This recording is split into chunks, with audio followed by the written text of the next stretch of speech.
And I believe with that we are live, darlings. Hello. Hello. No avatar for now,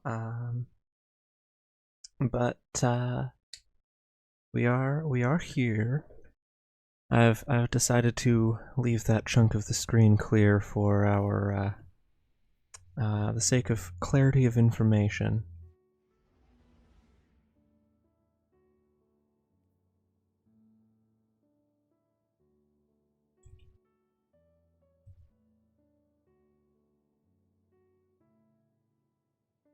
But yeah.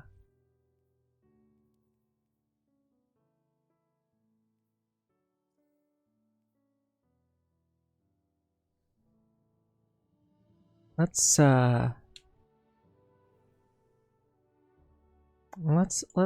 get going here, shall we, darlings?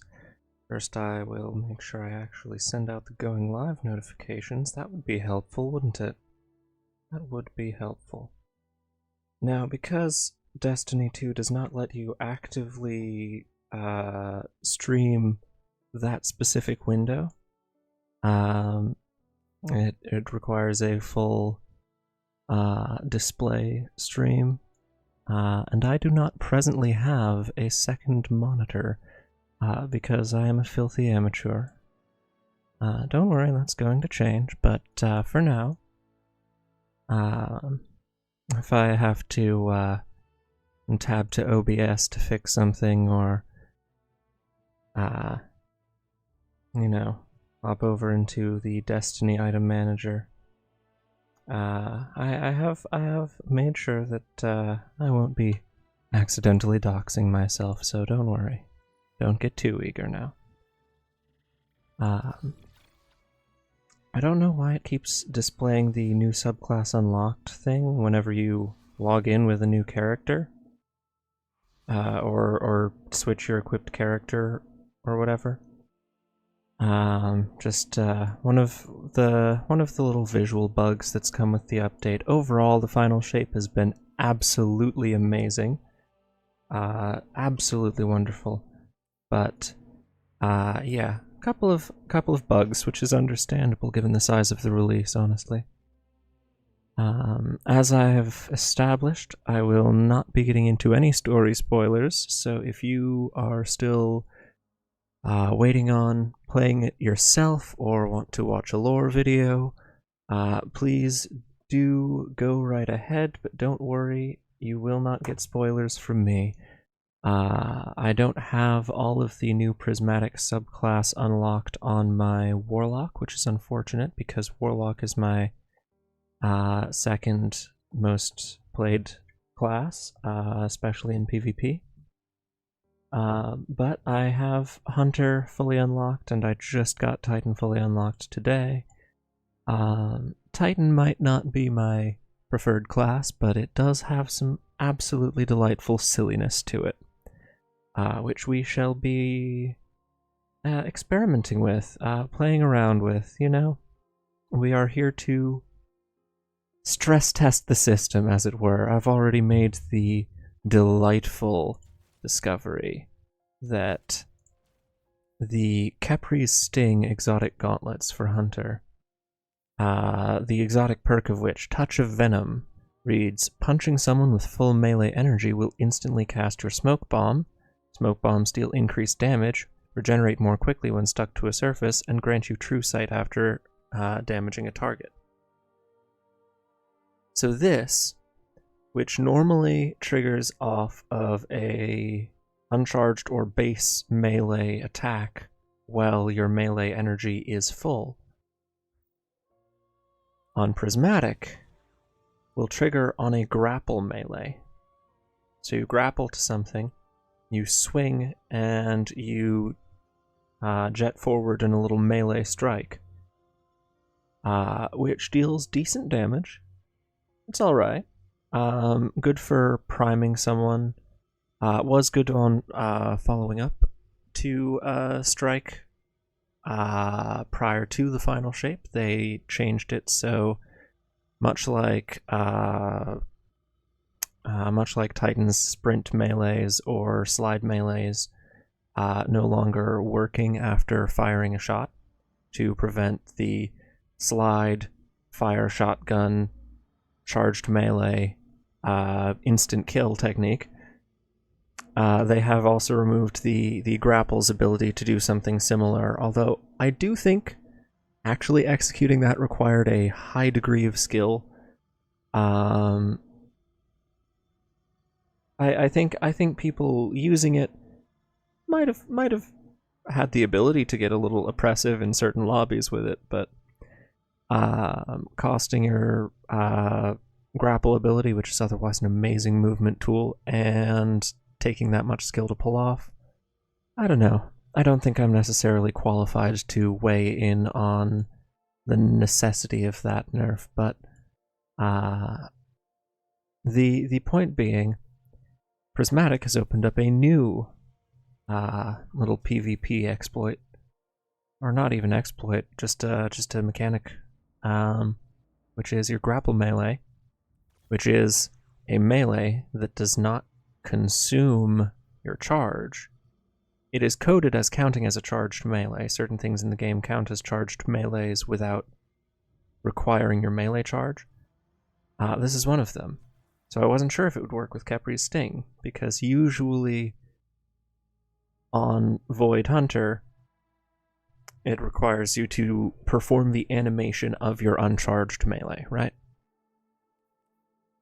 But on Prismatic Hunter, it works on a grapple melee. Grapple melee does its own chunk of damage, also unravels the target, which means that as they take further instances or ticks of damage, they will create little tracing projectiles that home in on targets and damage them. And then it will also cast your Snare Bomb, which weakens the target, deals increased damage thanks to Khepri's Sting, grants you True Sight, which is just wall hacks for a couple seconds, and does a couple of additional damage ticks, which will actually trigger the unraveling projectiles from the grapple melee. Now granted, if you swing into a group of enemies and grapple melee them, they are going to have ample opportunity to shoot at you, and probably will, and if you don't play it right, you can be killed very easily. But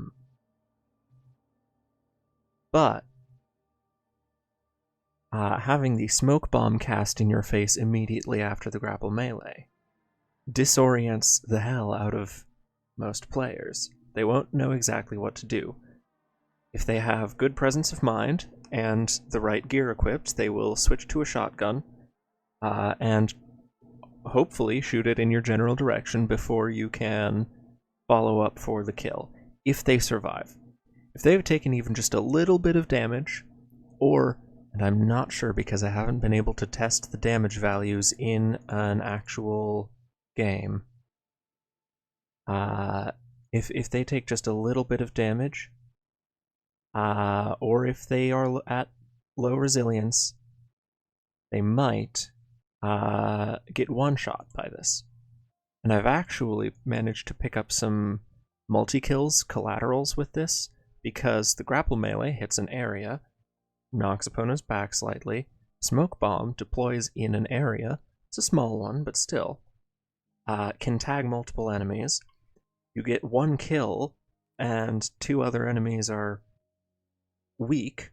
They are taking increased damage from all sources, and taking damage ticks over time. You follow up with just a single shot from your Rat King. This sidearm, absolutely amazing. Got a buff this season, this update. Not strictly a mechanical buff. They didn't change anything about its stat package or how its perk works. They changed its recoil animation, brought it in line with other sidearms like the Cryosthesia. Sidearms are an outstanding weapon class, one of my favorites. As you can tell by my over 1,000 kills on this thing, despite, only really getting into PvP in earnest later in my Destiny career. Sidearms, lovely, wonderful weapon class. However, up until quite recently, most of them absolutely sucked on mouse and keyboard. The recoil inconsistency and the bullet magnetism just did not close the distance between the benefits provided for your aiming sensitivity on mouse and keyboard compared to the tracking and aim assist provided on controller. And I am not one of those players that is going to complain about different input devices. I think that is honestly kind of lazy and the mark of someone who either has grown so skilled that they can't really see past their own skill level, or someone who does not have experience playing a different input device. Because I consider myself pretty decent at the game. The second I try to play on controller, I'm absolutely terrible. They are very different skill sets. They take time to learn. It does take considerable adjustment to how you play to master one device after only using the other. So yeah, I don't think that it's really fair to be like, controller players with all of their aim assist, or mouse and keyboard players with all of their flicking. That being said, certain weapons are more viable on certain input devices. I don't think that makes it broken. I just think that's a balancing difficulty, if that makes sense. I think a lot of people get very worked up over things in this game that they can honestly just chill out about. Oh, hello. Hello, Osh Music. Sorry if I didn't catch you there immediately. Got distracted on a little tangent. Welcome. Anyhow, the recent changes to the Rat King altered its recoil pattern, so it is now much more usable on mouse and keyboard, which is what I put these 1,000 kills on it using anyway. So it has felt amazing this season. If you look at my my loadouts here, which are just like the stuff I've like bookmarked, penciled in for further testing. The Rat King occupies at least 4 of them, and then the Cryosthesia is in this one, but I switch to Rat King on this one pretty often anyway. I'm a little rat. I'm a little rat gremlin. I do like this gun very much. Anywho, today we will be just playing some Crucible, giving some live commentary, some talking over my strategies and my own strengths and weaknesses and how I build to complement that and build around that, if that makes sense. But yeah, I think that will about do the preface here. As always,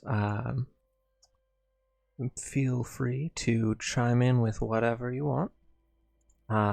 If you have any questions, suggestions, anything of that nature, do let me know, and I might be too focused on the game to see it immediately, but I will see it and I will answer. So we're just going to hop into some zone control here. I think I'm going to actually I think I'm going to start off with the loadout that I lovingly refer to as "fuck your entire game sense." This loadout has been my favorite since I unlocked Prismatic fully on Hunter, and it is actually the one that I was looking the most forward to from the day Prismatic was announced, because now you can gain the benefits of the Mask of Bacchus, a truly lovely exotic that turns your dodge into a fast-moving teleport with iframes, in conjunction with the blink movement ability that replaces your jump with an aerial teleport, in conjunction with the threaded specter aspect, which leaves behind a decoy when you dodge. And on top of that, the added mobility of grapple and the added radar manipulation of snare bomb. The threaded specter decoy also pings enemy radar, and when we get a kill with the Rat King and reload, we turn invisible, removing us from enemy radar and healing us. So, my approach to PvP builds is that I still have further practice to go. I still have more to learn about just strategically in terms of game sense, in terms of picking engagements, and also in terms of my mechanical skill, my aim, correct input timing for getting movements to work perfectly. I have practice, and I don't think I'm particularly bad, but I am notably casual. Which means that where my weaknesses lie in perhaps my lack of fully completed knowledge base or skill base in the game, my strengths must come from the ability to recognize that, work around it, and inflict those weaknesses on my enemies. Notably on Hunter, the way that I gain an advantage in player versus player content is by altering an opponent's game sense, such as using invisibility, using decoys to ping their radar, stuff like that, and by moving in ways that are less predictable. Mask of Bacchus is amazing for this. It is one of the best PvP movement tools. Blink is amazing for this. It is a neutral game movement ability. It does not cost any ability charge whatsoever, and can let you do things like cross a sniper's lane without getting hit. So these are very useful abilities, and being able to combine them here has been delightful. So we'll see how well I do.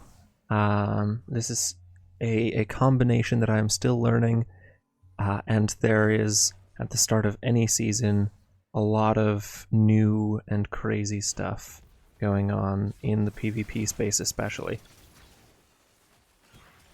We got first pick there. We see when we reload there, it turns us invisible. Now, unfortunately, the blink ability does break our invisibility. We see someone grappling in there, so we retreat with the blink, reposition, and we get team shot because their ally came out there. We were also slightly out of the optimal range of that sidearm. But this is just the sort of thought process that has to go into things. We see on our radar up here, ally is in a fight, we blink in, and once again we forget to check that lane and get picked off with a team shot. We learn from each experience, ideally, hopefully, you know? We've had our spawn flipped because of the amount of combat that's happening on C, so we cap A. I did see a brief ping on the radar, but we should be safe. Now there are enemies over here. We help the team shots there.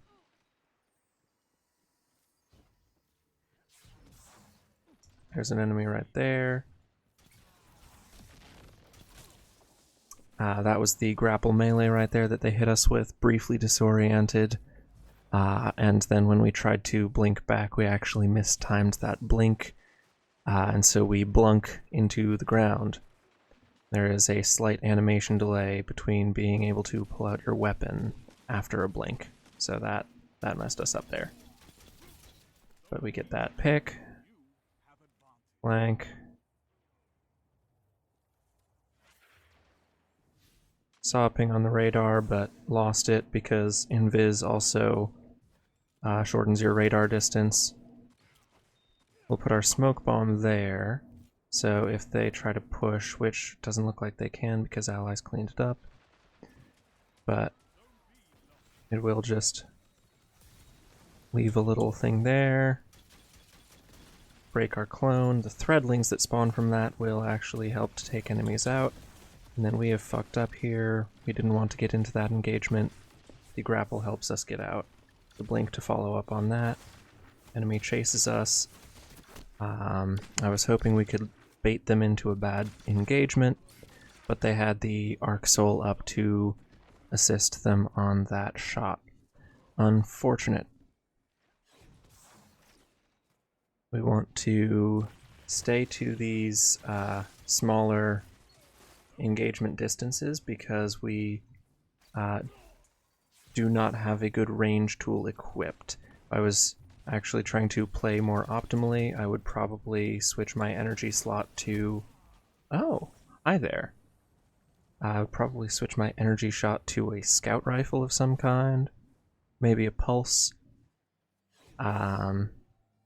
just so that I could cover better ranges, but when you're on a nice close range map, this build can let you get in really close with people, and that is a perfect example of why the combination of Threaded Spectre and Mask of Bacchus is so good, because what we were able to do there is bait the enemy into charging us with a shotgun, and then shift dodge with Bacchus. Gonna get our health back here. Shift dodge with Mask of Bacchus. Because we have the Winter's Shroud aspect, we slow the enemy, which darkens their screen slightly. And then we additionally were able to... Ooh, they're playing with a similar setup there. They recognize the power of that combination. But yeah, the Spectre kept eating their fire for a moment. See, it distracts them. It is where we were. It will eat a couple of shots before they reposition, unless they have insanely good, like, game knowledge and are remembering exactly who we are and what abilities we have equipped, you know?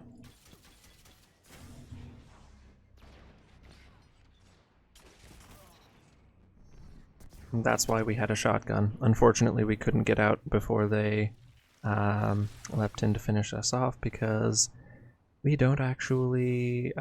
we didn't have our dodge up, I don't think. We might have, but I didn't think we did. Anyway. We haven't been doing all too well this game. I will only slightly blame the map. We blink there so that we don't get hit by the ice flare bolts.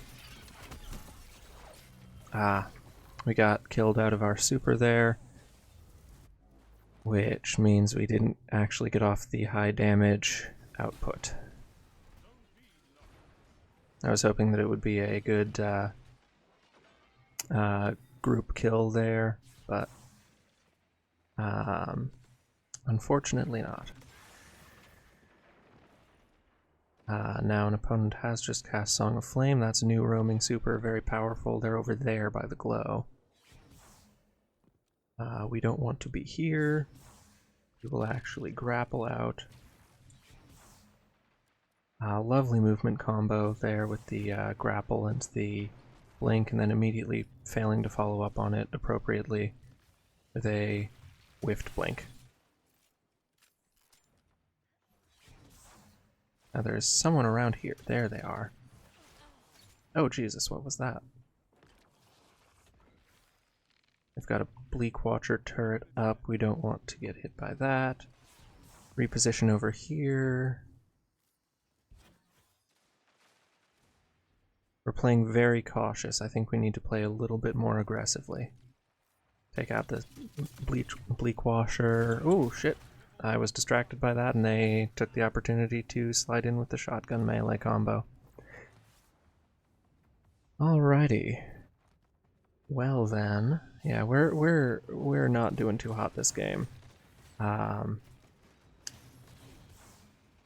I will say, I do think part of it is, you know, general team balance, but part of it is definitely that I'm not playing particularly well there. But, you know, we take those. We don't always play at the best of our ability. That's why I play casual. That's why I'm not doing trials this weekend. No, siree. No. Once again, as it is a new season, we end up with the high traffic, we end up with the rendering issues. Sometimes the team display doesn't actually put your characters up. That's alright. It sorts itself out in time.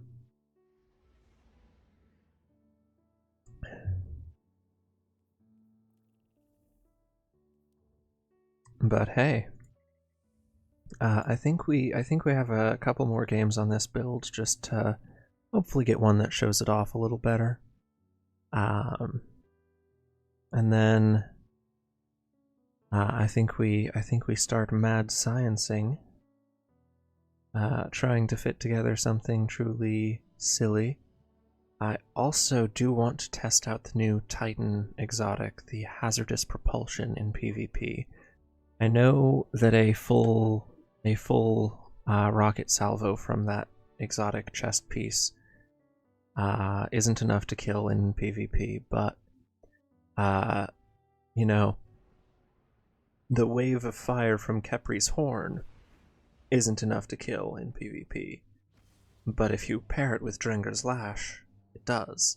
And that is easily my favorite PvP Titan build because I only play Titan in PvP for the silly. So who knows? We might be able to find a good combo, or just, you know, use it to prime fights or finish fights, as the case may be. But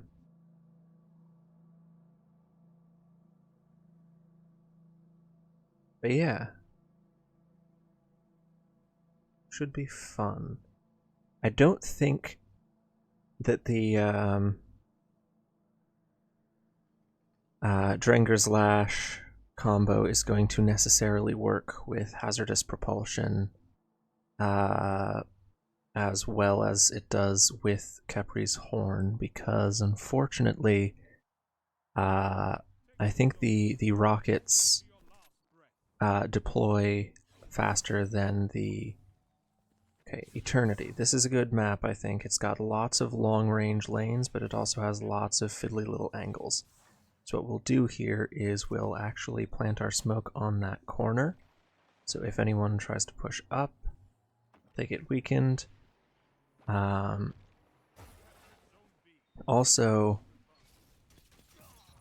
that...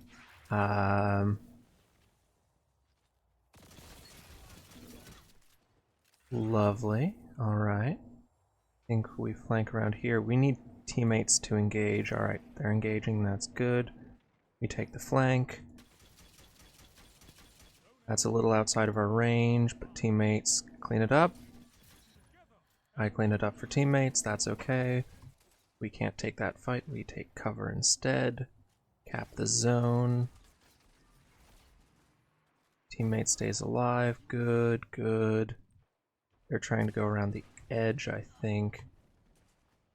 So we... Team shot. Very good team cohesion there. try and get... Oh, that's a Wish Ender.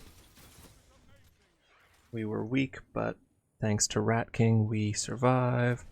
That is someone sitting in the back of the map with a scout rifle. I respect the playstyle. I use it so often on Warlock. And that is why I'm not going to engage.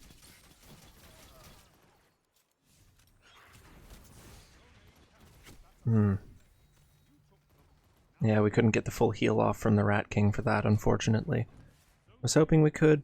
Oh well. Anywho, what was I saying? Oh yes, I think the rockets from hazardous propulsion fire out quicker than the strand wave does from Drenger's Lash.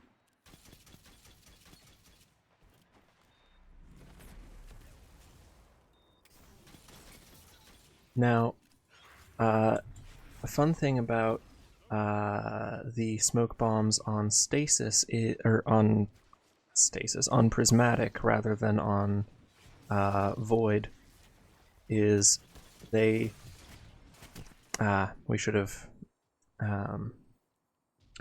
dodged out of that instead of blinking, because for a couple frames of your blink, your hitbox is still where you just left. It is still in the previous space.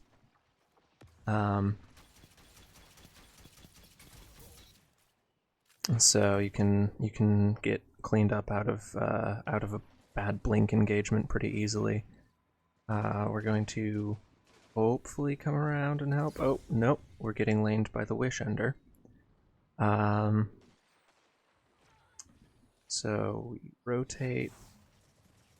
Allies are trying to hold down heavy ammo. That's good. I will actually grab that. They can grab if they want. Good, good. Now my heavy ammo is an Eager Edge sword, which means another movement ability. Switching to it lets you do a lunge attack. Very fun.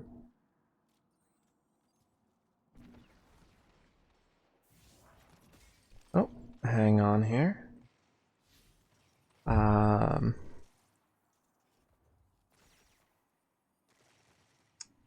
That is a spammer in our chat. Will deny. Thank you, Automod. Very good bot. Very good bot. Automod is the good bot, not the little bot that some scammer wrote up. That is a Well of Radiance. We can't outdamage that with a tracking weapon like a sidearm. They did nerf the damage resist from Well of Radiance, so if someone has a high damage instance weapon,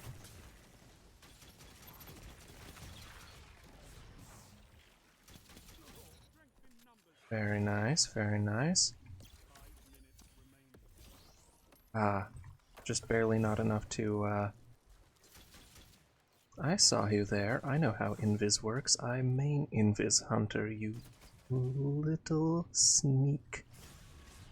You scamp! I'm being scamped! Ah, I've been scamped. But yes, anywho. Oh, you're good, Osh Music. You're good. Yeah, like I said, the automod filter caught it, so didn't get into chat at all. Yes.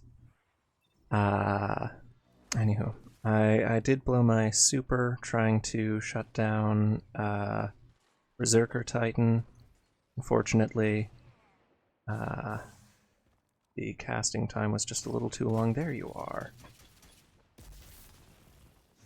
Let's leave that there. Ooh, they managed to stick me with a grenade. I need to just wait here and get my health back.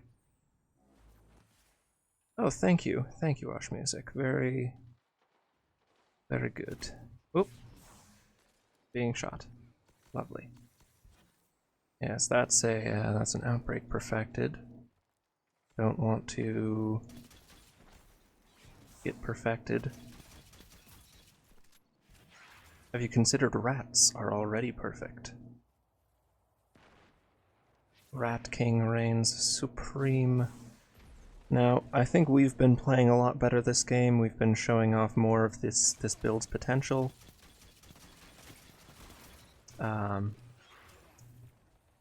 Unfortunately, that isn't necessarily translating into the team score, but that's alright. Yeah. Not really a lot we could do about that. I hope they would focus on the other lane, but, you know, not... Oh, shit. Ooh. Fantastic shutdown with the Twilight Arsenal. Lovely super, that actually lets us... Oop. They had a Diamond Lance. Just one of those things, you know. They had one of the very few things that would have countered that immediately. That's something that I actually like about Destiny as an ability-heavy game is... Oh, that individual is displaying as a 0 power level. That's fascinating. And literally impossible. What?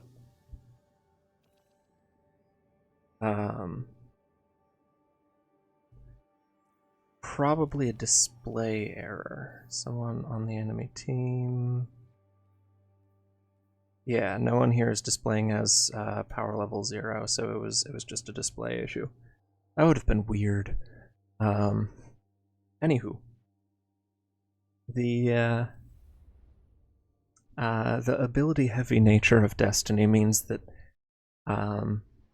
sometimes the enemy just has the exact thing to counter what you're doing. Sometimes you just get really lucky, and it's very fast-paced. Which is fun. It means you can do a lot of rotations testing the same thing and come into new situations with it every game.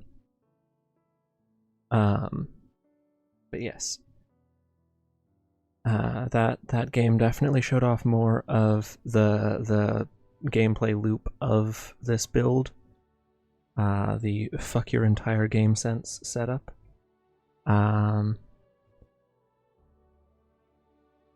I think I'll run one more on this build and then see about putting something extra special together for y'all. See if we can come up with some janky little interaction.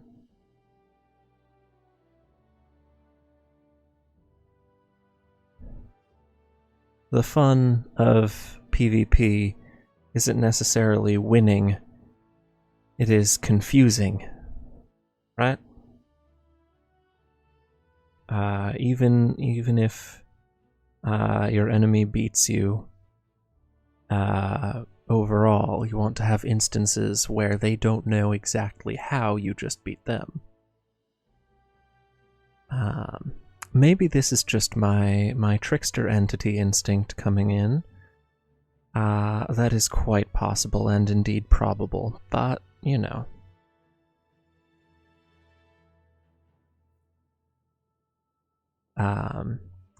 I have more fun playing to make weird things work than to make things that work the best. Because whatever the meta is, whatever the most theoretically powerful stuff is, I mean, you're doing the same thing as everyone else. It isn't as fun, you know? It gets old real fast. And B, a lot of the meta is reliant on things like gun perks that will shift the optimal time to kill of a certain weapon down by like 0.2 seconds. which rely on aim skill that I don't have, or are weapons that you have to grind for in hyper-competitive or high time investment game modes, which I also don't really have the ability to get. So if I can't effectively play to the skill ceiling of the meta, I can just forcibly heighten the skill ceiling of whatever I'm playing at, if that makes sense. And this is an excellent map for this build. Lots of little corridors and networks. You do have to be wary of the open space in the middle.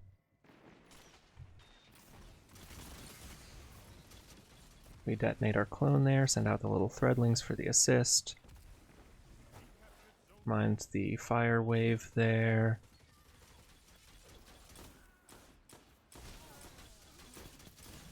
We can't challenge at that range, but we did cap that zone.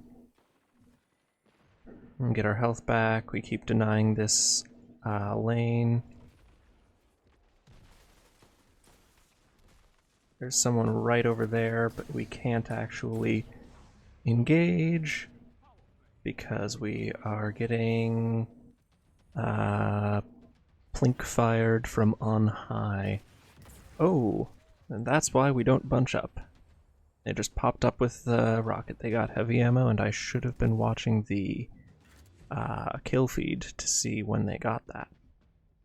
Looks like there are multiple enemies on B. Hopefully they split off and only some of them come in this direction. Yes, come here. Oh, wasn't watching that angle. And they shot me before I could hit the ground and execute my dodge. That is a-okay. I panic blinked and I need to stop doing that. I hoped the blink would buy me the extra, like, couple of milliseconds to oof. Did they have someone healing them or what? Because they ran through that pretty quickly. Sometimes aggressive confidence can just carry you. Anyway, the blink did actually earn me the couple of milliseconds necessary for that, but unfortunately I couldn't actually capitalize on it. Oof. Luckily, I think the sidearm flinches a little heavier than the SMG that they were using, which, if I am correct, was that a Mida mini tool or a Callus mini tool? Oh shit! And the teleport took us in the wrong direction. Alas. Buff Squirrel. You know, I'm not mad about being killed by someone named Buff Squirrel. You know, I hope they're living their best life. Buff Squirreling it up. We deny the heavy ammo there, we get the heal off. See the flare from the sniper.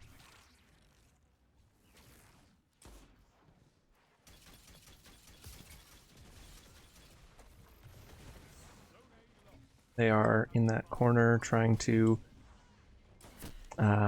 bait us with a shotgun. Unfortunately, before I could re-engage, their team shot me from behind.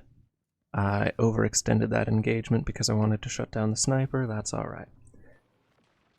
Usernames in this game are great. I need to play more online games so I can see more silly usernames. Yeah, Destiny has something of a... oh shit. Oof.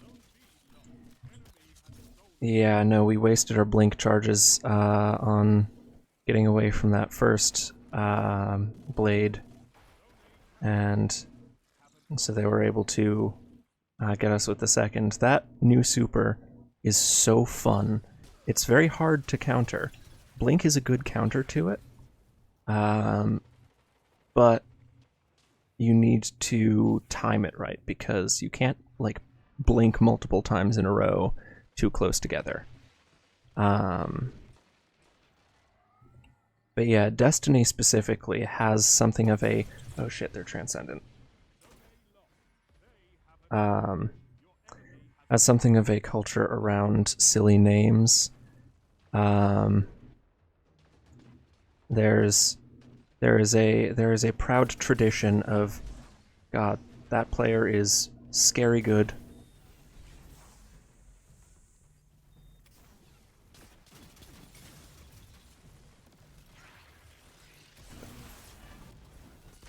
Ah, almost got out, but they hit us with the consecration slam.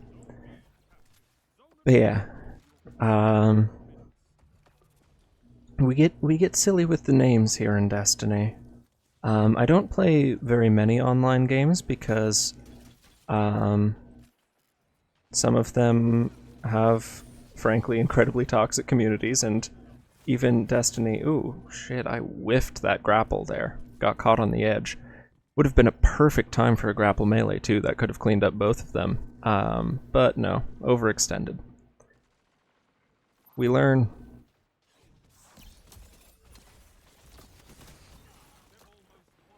That was a bit eager of me. But yeah.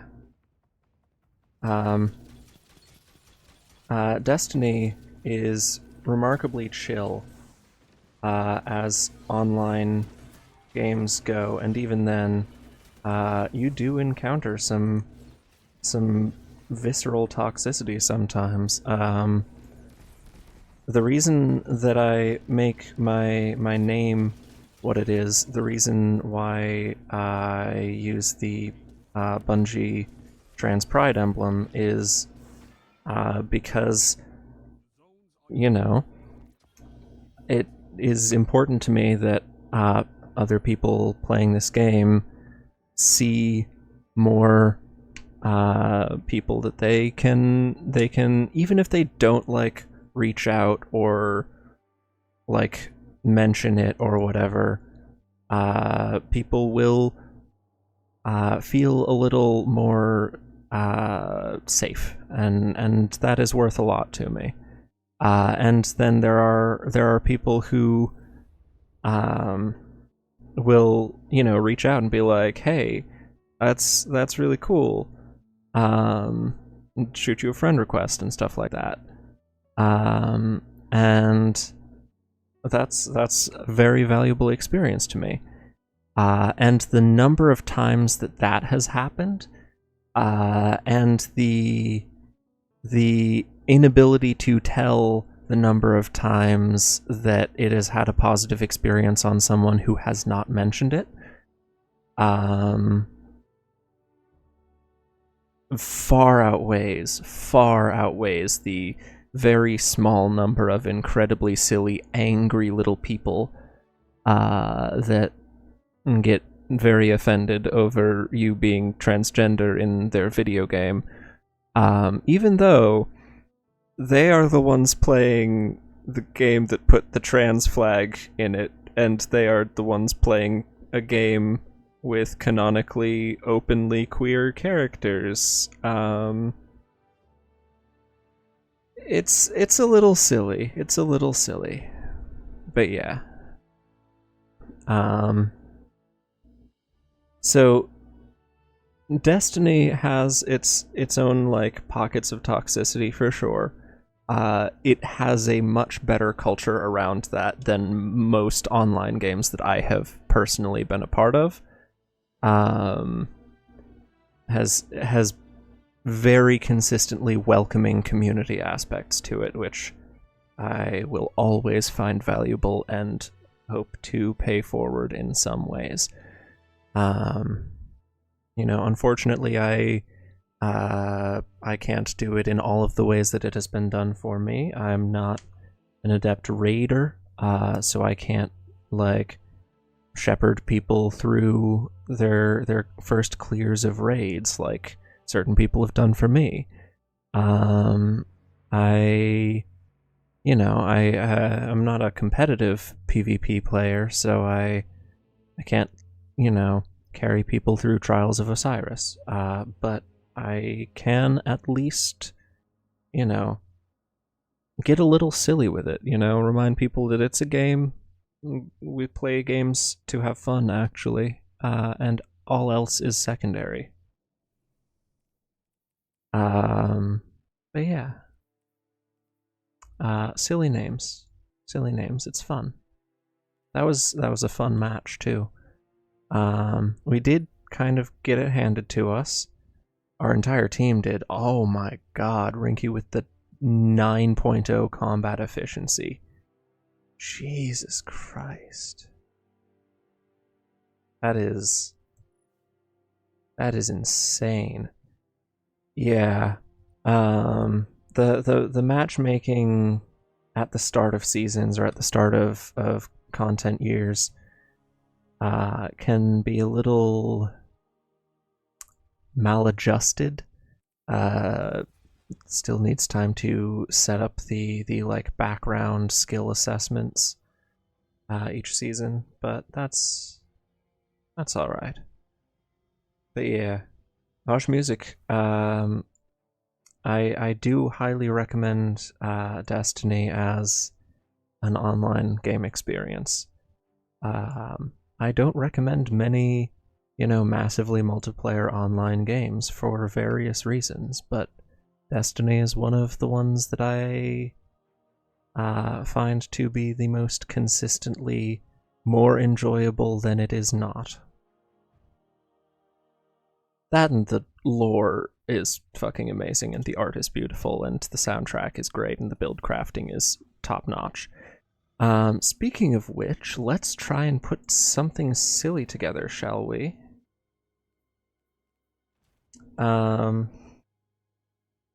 At the moment I can't play it, hardware issue, but I do want to try. Absolutely, absolutely no worries, no pressure. It is very fun. But yeah, there are some fun mechanics here that I want to try out in PvP. There are some things that I want to test further, but I think one of the first ones I want to do is actually on Titan. The only thing I've played that's even close in genre or style is Valorant, but that was a while ago and I was very bad at it, lol. Yeah, from what I know about Valorant, it is a very, very high investment game. Like I considered playing it, and so I started watching, a few videos of like the experience of getting into it. Looks really cool, but the central like skill base involved is in like information gathering, team communication, and like area control, and that is a little beyond me. All right, so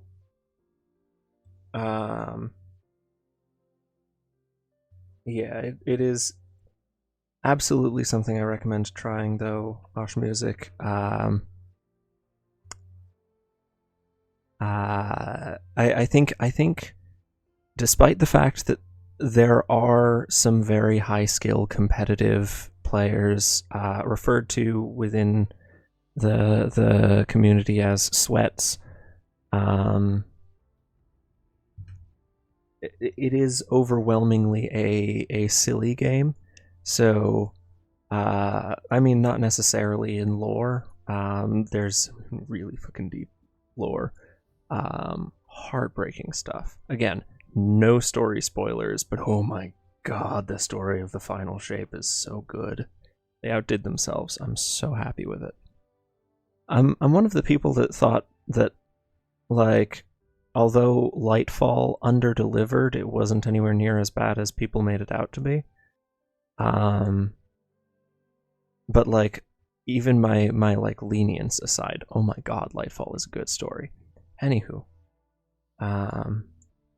it is a lot more fast-paced, ability-focused. The gunplay is a lot more forgiving than in Valorant, especially, and I haven't played Overwatch because I don't have a gambling addiction. and I don't wish to acquire one. Same reason I don't play Genshin, even though some of the character designs are pretty, and some people I know are very invested in the lore. I do not wish to have a gambling addiction. But yeah, well, the gunplay is certainly more forgiving. The focus on abilities and character builds is a lot more creative. So the skill floor, I would say, is a lot higher. In the FPS space, comparatively, especially. Like, it is easier to jump in and learn quickly in Destiny than in something like, you know, Overwatch, Call of Duty, Valorant, that sort of thing. It may take an equal or potentially greater time to master. I would not consider myself to have mastered it. But yeah, the floor is a lot higher.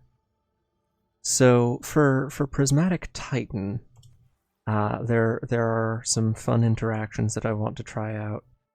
I have the new hazardous propulsion, which states that weapon precision hits or final blows have a chance to load a kinetic Exodus rocket.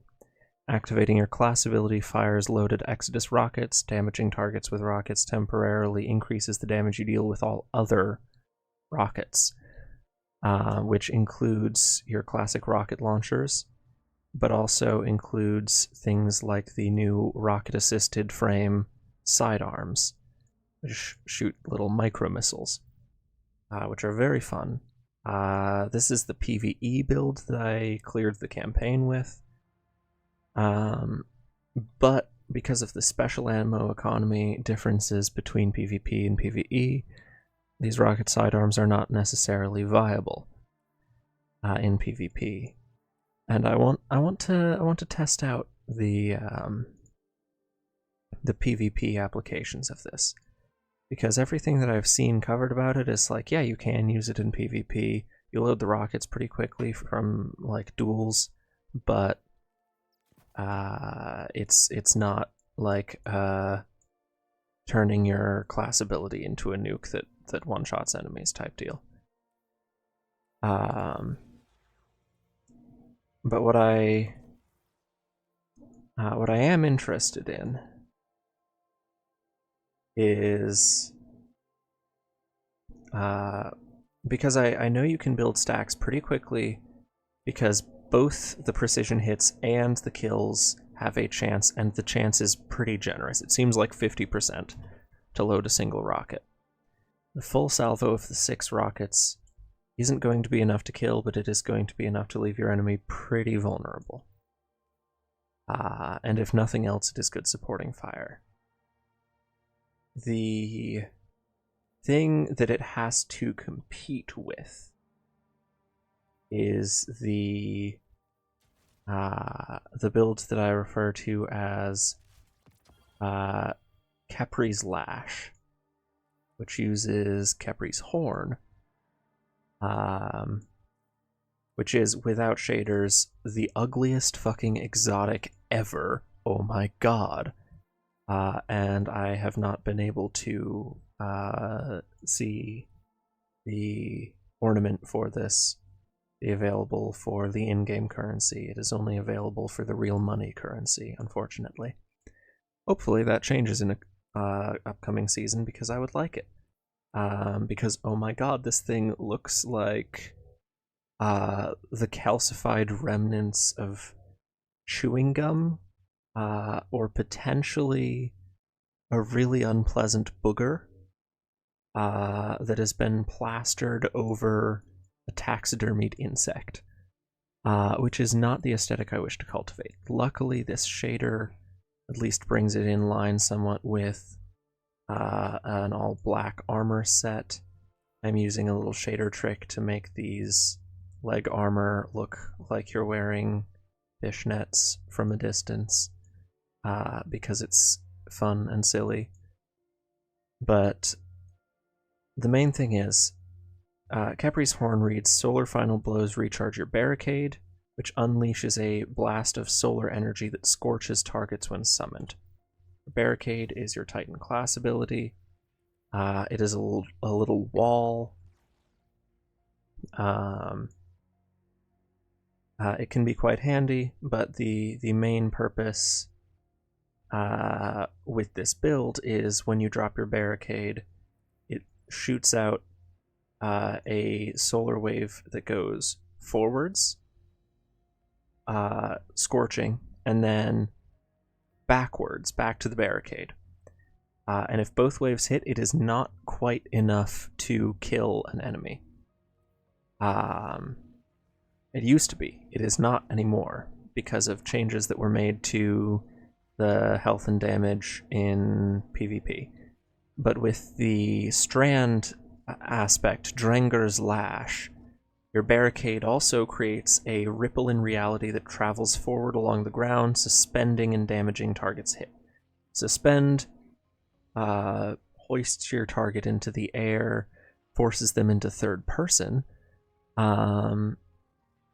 and makes their only movement very slight, like drifting side to side.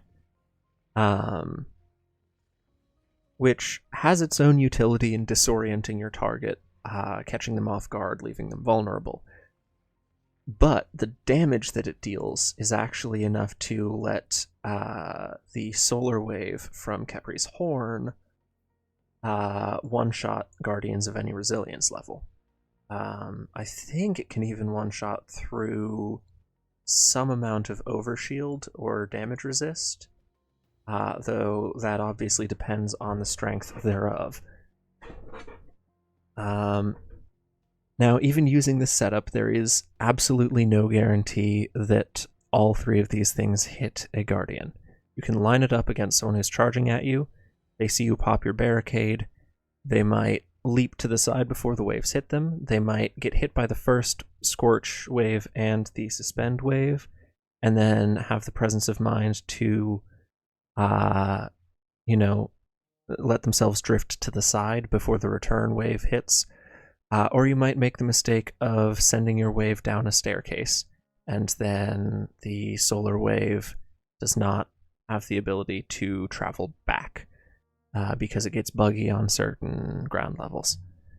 And I'm going to take a sip of my tea here. Darlings in chat and watching this after the fact, if you have a beverage, please consume some right now. Hydration is important, or so I've heard, for all of you little human individuals. And if you do not have one, change that. Please and thank you. Do take care of yourselves, darlings. Now, the fun thing about Prismatic is that Drenger's Lash is available to the Prismatic subclass, which means we are not strictly locked to the Strand subclass. And actually, later on, after this weekly reset that comes on Tuesday, we will be able to acquire the new exotic class items that roll combinations of half of the exotic perk of one exotic and half of the exotic perk of another. We will be able to get those next week, which will improve this build even further, because right now we're rocking Capri's Horn. Solar kills recharge the barricade releases a solar blast. There is another exotic, the Abeyant Leap, which is very fun. It just improves Drenger's Lash. The waves track more aggressively and travel further, and you get 3 of them. Notably, you also gain Woven Mail when you suspend a target. That's a Woven Mail in PvP is a damage resist to body shots, does not resist precision damage. But yes. On Tuesday's weekly reset, I will be able to farm for a class item that has the Solar Blast effect of Kepri's Horn and the triple lash of Abeyant Leap. It will not have the Solar Recharge or the Woven Mail, but it will essentially allow the Kepri's Horn wave more opportunity to catch an enemy because they are far more likely to be successfully suspended by the improved lashes. Now, to cover the potential weaknesses of this build, namely, what if a target gets out of the way and does not get hit by all three waves? I want to experiment with a couple of different things. Notably, there is the Thunderclap melee, which is one of the most fun melees in the game. Actually, I can just launch and hop into a private match, and just boost the charge rate of all abilities so that I can show everything off. Cool.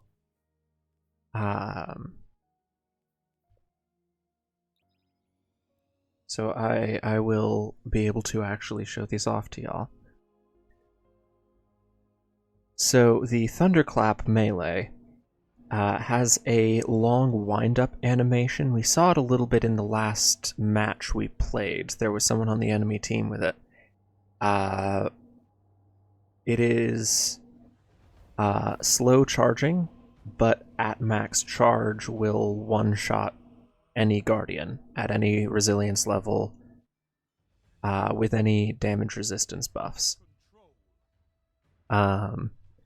So it is very much a thing where you need to time it properly, pre-charge behind a corner that you know someone's going to run out from.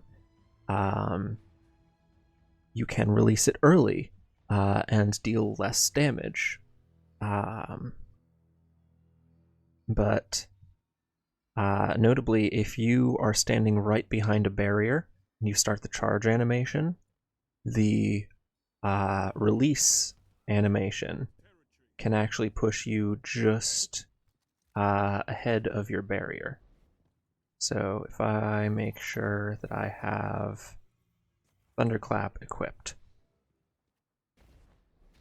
and let's say someone is coming at me here. I launch the wall. It sends the suspend wave and the fire, but they only get hit by one fire and one of the suspend waves. I charge behind the barrier, and the actual firing animation lunges me forwards. Now, that is an incredibly powerful cleanup tool, but the drawback is its charge time. It is a minute and 30 at base cooldown. We only have tier 3 strength, which doesn't really affect that at all. In fact, tier 3 is your base cooldown. Going below tier 3 on anything is considered penalty. But we can build into that more. For more cooldown, we could use something like the Monte Carlo, where dealing damage with this weapon reduces melee cooldown, and each kill has a chance to fully charge your melee ability. That could be a good pairing here. Let me just get rid of that.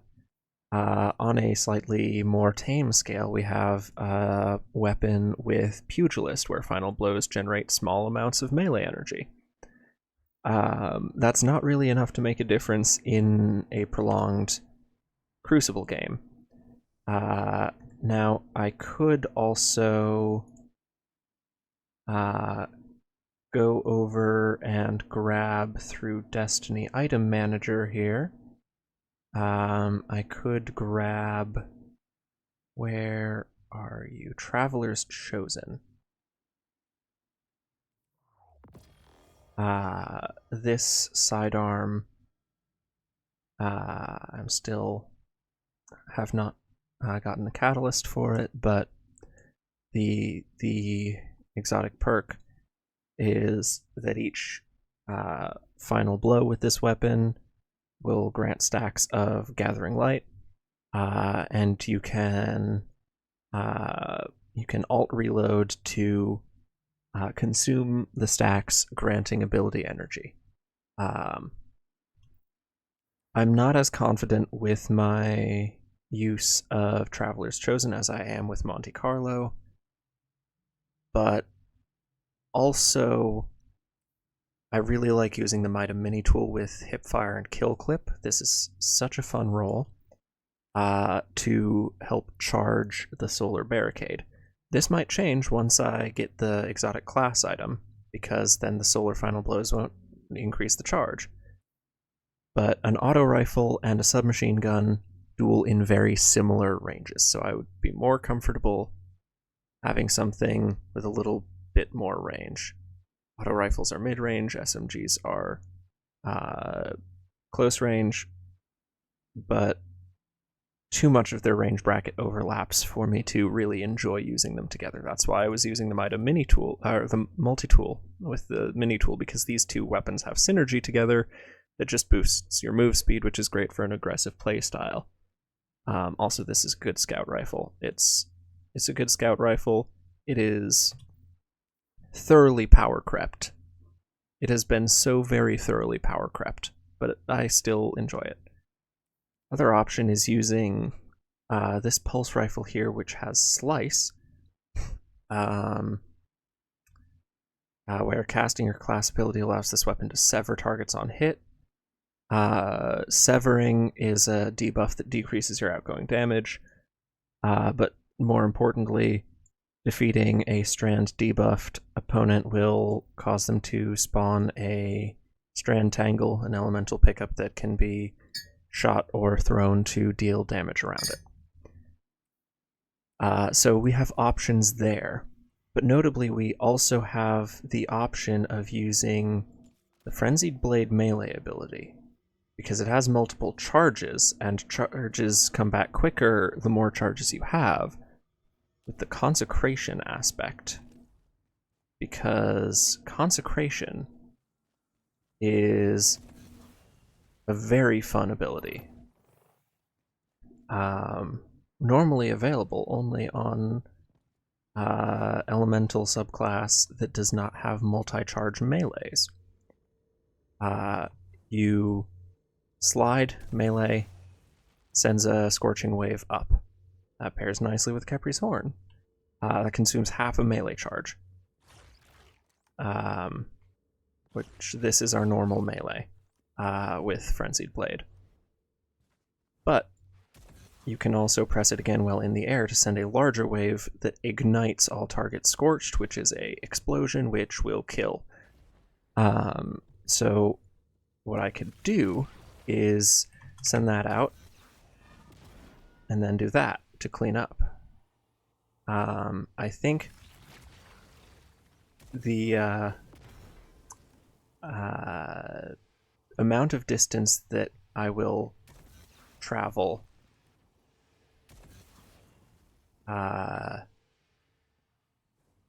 is a little bit of an issue here, because if I cast my barricade, take a step back so that I can pre-sprint. If the wave hits my barrier, it stops. So I need to cast, slide through my barrier, which puts me out in the open. Or I could potentially cast my barricade. Whoops.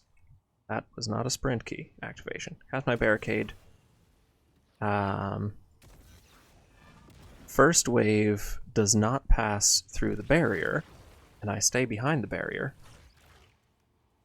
This is what I'm talking about with inputs. But then second wave comes down over the barrier, ignites target scorched. The wave from Khepri's Horn scorches targets. So that could be a really effective cleanup on a pretty quick recharge compared to the Thunderclap. I think it will be harder to execute, but it might be more consistent if I can learn it. So that being said, I am not entirely sure whether the correct choice here would be to go with Consecration and Frenzied Blade. Frenzied Blade can also be used as a melee on its own, to be clear, which has its own utility. And furthermore, if, say, we are out in a space we don't want to be, Frenzied Blade can change our momentum, get us to safety. If we overextend, Frenzied Blade can be used as a dodge to get us back behind cover. It costs a melee charge, but if we have all three charges, or if we have two charges, the third comes back quite quickly. We don't want to use all of them immediately, but yeah. And then we can just use the Consecration without using the Barricade too. So I think that's the play. I think that play has a lot more versatility to it. So we shall refine, fine-tune, and then take it into Crucible and practice with it. And it will not be good at first. I can guarantee you that. Anytime I am testing out a new build, it never goes well immediately, and that is fine. It is not supposed to. It is new. The point is to learn, not to exceed. In terms of super, we could go with Twilight Arsenal, which is an amazing shutdown that gives our allies the ability to pick up the axes that we throw with it, and continue slaying out with them. Very, very good. We could... that's the one thing that I haven't unlocked yet, is the solar super. That's fine. I don't really like that super very much. We could go the Thunder Crash, which we turn into a lightning missile. Good for shutting down like bubbles and wells, big, defensive supers, but since both of those got nerfed, Twilight Arsenal should take care of them. And I like it, and it's new. So we're going to rock with that for now. For our grenades, the Glacier creates a wall of stasis, base crystals. That could be a very good tool to let us close the gap, or cut space and follow up with a Consecration Slam. Also, if you deploy your barrier into your stasis wall, it will automatically break the stasis crystals where your barrier is, which can let us pop a surprise Khepri's barrier on someone. Which I think that's the right call. Could also go Suppressor Grenade, which can knock Guardians out of a roaming super. But I think Glacier has the utility here. For our fragments, we don't need to worry about Transcendence Energy. In fact, let's just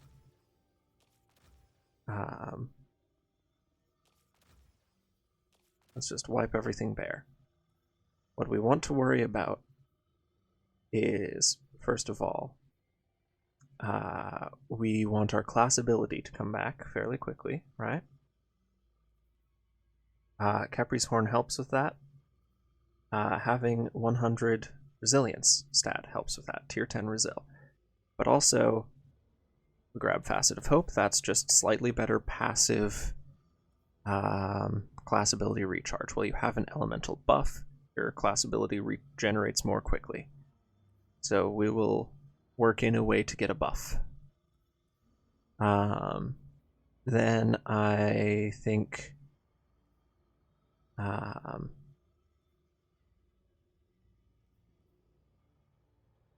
we go Facet of Dawn.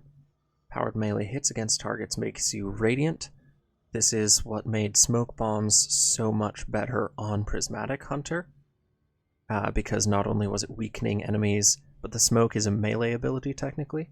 So getting the tag with the damage from the smoke bomb also gave us radiant, which is, I believe, I know it's a 15%, or no, it's a 25% buff in PvP, but I think it's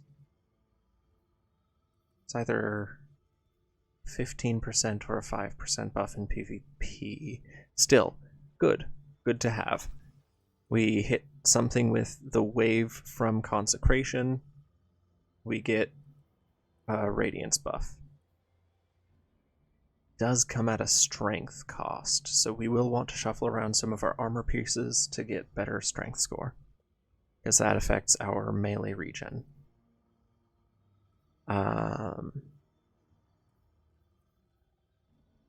Rapidly defeating targets with light damage grants melee energy. Rapidly defeating targets with darkness damage grants grenade energy. That might be useful, because if we get multi-kills with this build, it will be from Consecration, which is light energy. That is solar element. So that might recoup on a little bit of the charge there. And then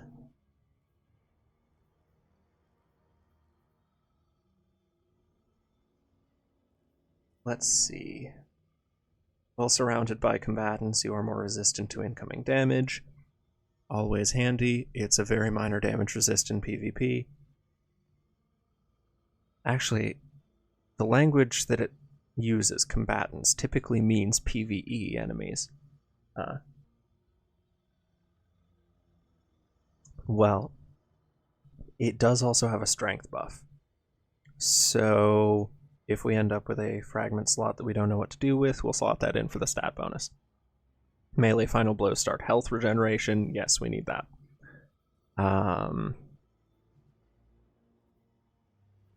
Increases the size and damage of the burst when you shatter a stasis crystal or frozen target, and increases the area of effect of ignitions. Yes, we will be causing both of those with Consecration and Glacier Grenade. And then for our final slot here, we could do Facet of Purpose. Picking up an Orb of Power grants a buff based on your equipped super. If we're sticking with Twilight Arsenal, that would be an Overshield. That doesn't really feel worth it.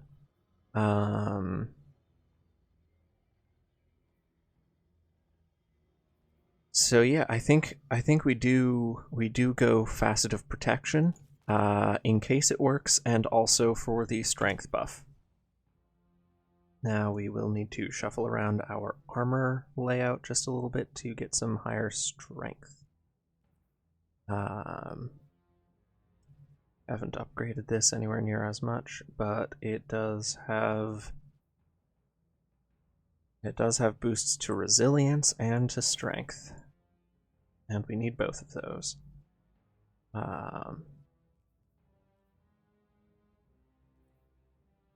That keeps us at our 100 resil with its fucking absurd 30 base. You don't want to go below, like, I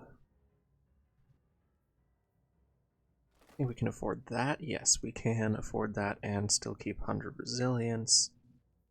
We can switch off the discipline mod onto a strength mod there. We only really need tier 3 recovery because we can regen from melee.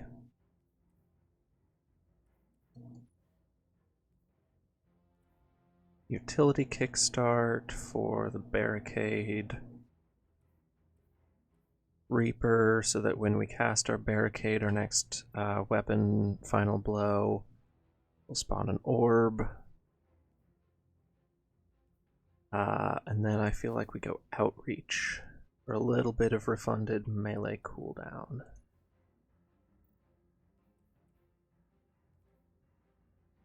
I think we also go with a Monte Carlo here.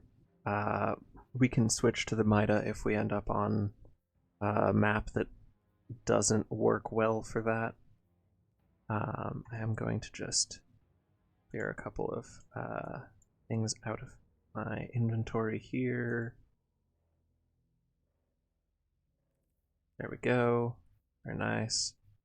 Don't need you. And don't need that roll. So now we just worry about the mod distribution and then making it pretty. The true end game is fashion. If I'm to impart anything about this game, let it be that fashion is the true end game. We do not simply leave our armor pieces unadorned. No, no, no. So let us... Another strength mod.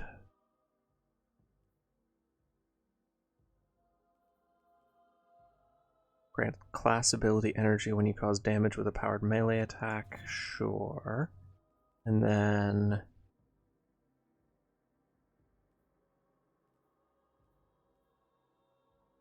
we'll go impact induction. So our powered melees will also reduce our grenade cooldown, because I think that's going to be our weakest cooldown. A tier 4 discipline, that's a minute 50. So yeah. Then recuperation and better already for health back on orb pickup. Absolution for our ability cooldowns, that's good, as is. We don't have anything eating our armor charge stacks over time, so we can leave that to a utility kickstart to consume them when we cast our barricade. Unflinching kinetic and solar. Targeting kinetic and solar. That's all good. We don't need the recovery mod because that doesn't take us up a full tier in that stat.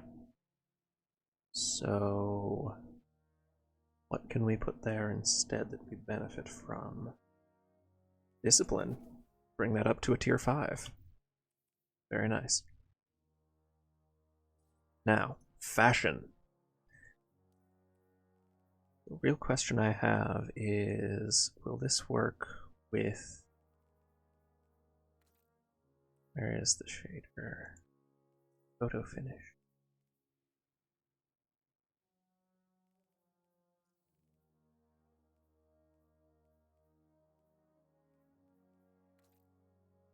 Could do that. That's got a nice magma crackle to it.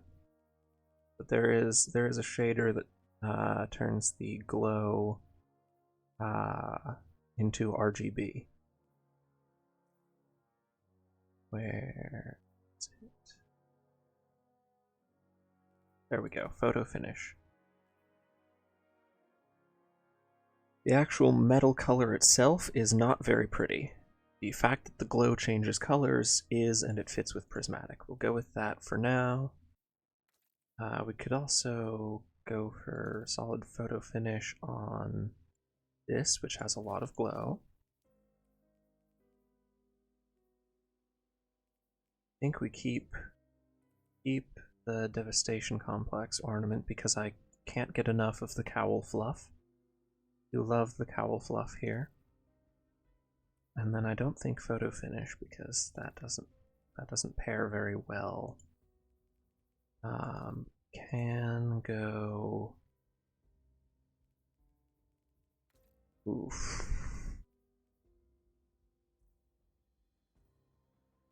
Something with a good gray metallic. Obsidian gold, that might be nice.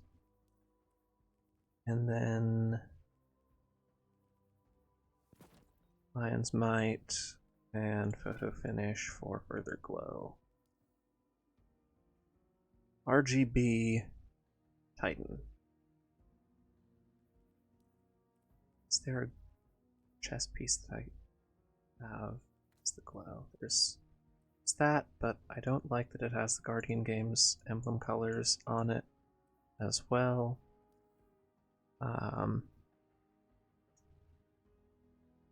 So honestly, the fact that it has the glow makes it fine. That makes it worth it. Stick with that. For Mark, let's go with... This one doesn't have any glow options. This one's pretty.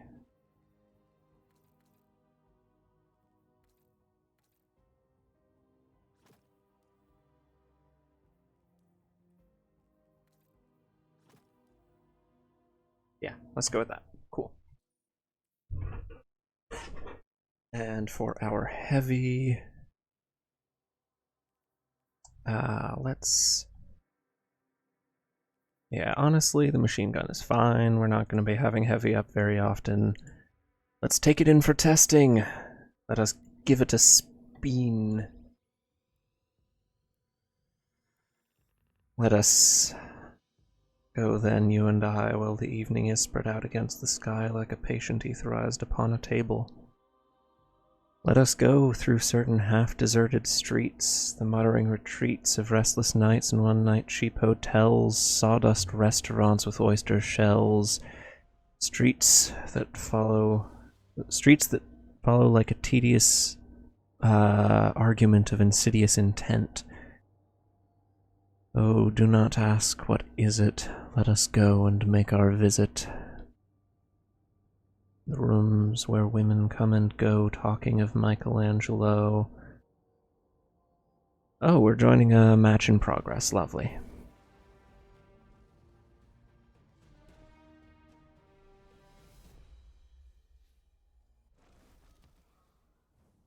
We are behind. Allies are not playing the objective. It's okay.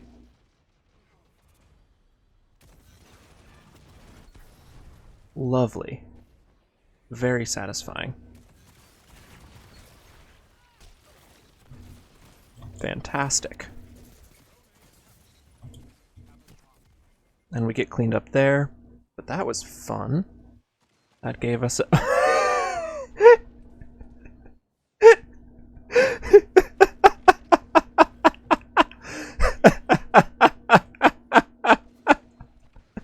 Oh, chat, darling. Oh, goodness gracious me. I hope some of you saw that. Oh, goodness. There is someone on our team named British People Are Not Real. Oh, you're so right. You're so right, teammate. That is beautiful. Like I said, there is a culture in this game of silly names. Silly, silly names.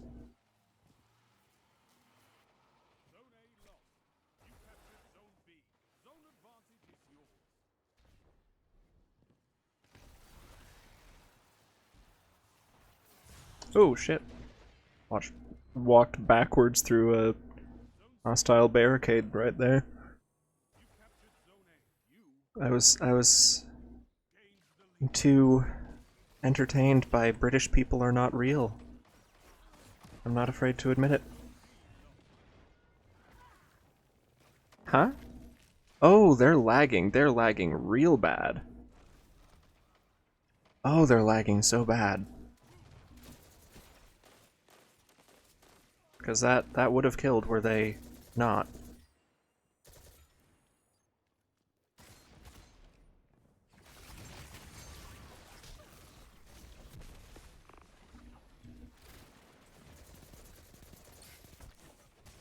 Oh, man. Are they also lagging, or am I? I hope I'm not lagging. Most of these people seem to be moving consistently, so it's probably not me.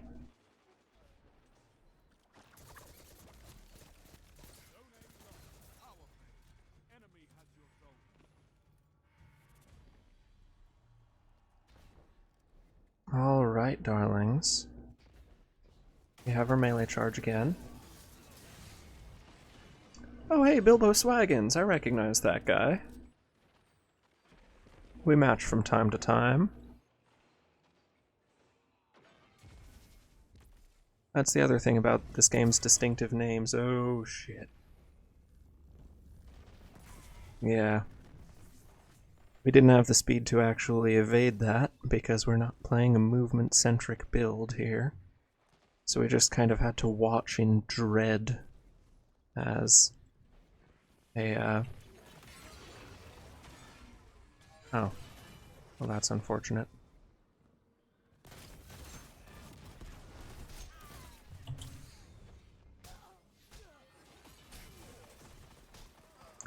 Yeah, we didn't make the optimal play there, but we're still learning the ropes. I almost never used Consecration in PvP because of the ability cost. But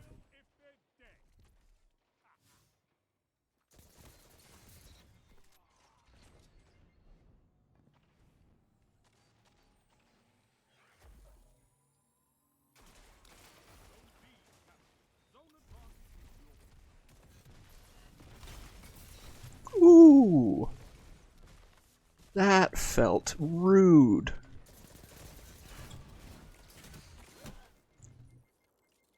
That felt so mean. But in a delightful way, in a delicious, trickstery way. So I'm fine with it.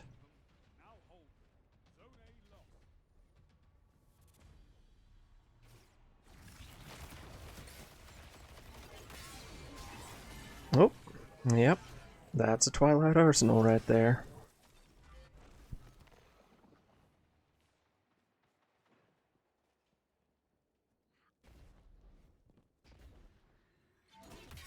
That's just for funsies. Oh, I was hoping I would be able to get that off before they hit me, but no. Don't underestimate Bilbo Swaggins.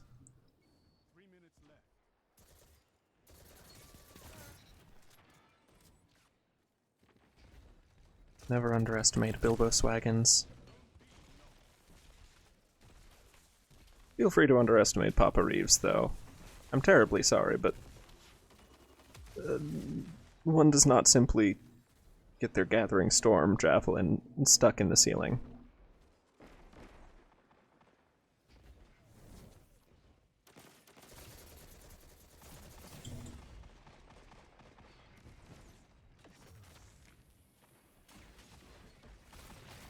Ooh!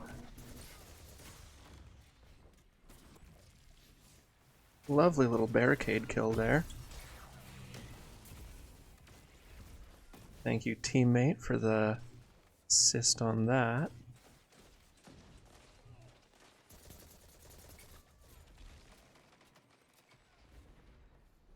We are getting approached from all angles here. We are not in a good space.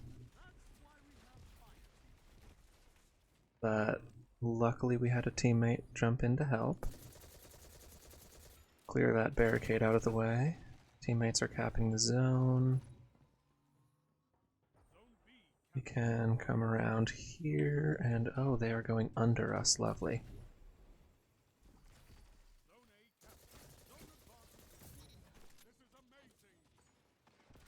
Luckily, I am not doing too shabby with the auto rifle.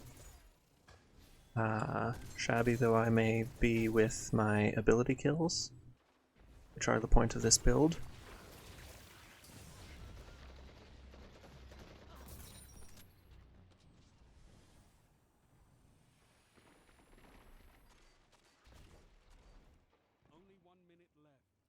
Someone is on radar. There we go. It's Bilbo Swaggins!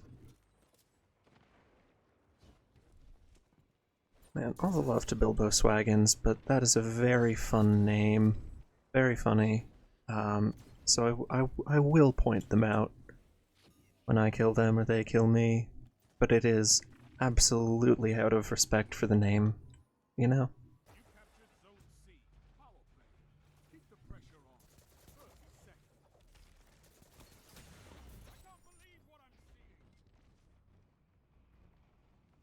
I am of the belief that anyone who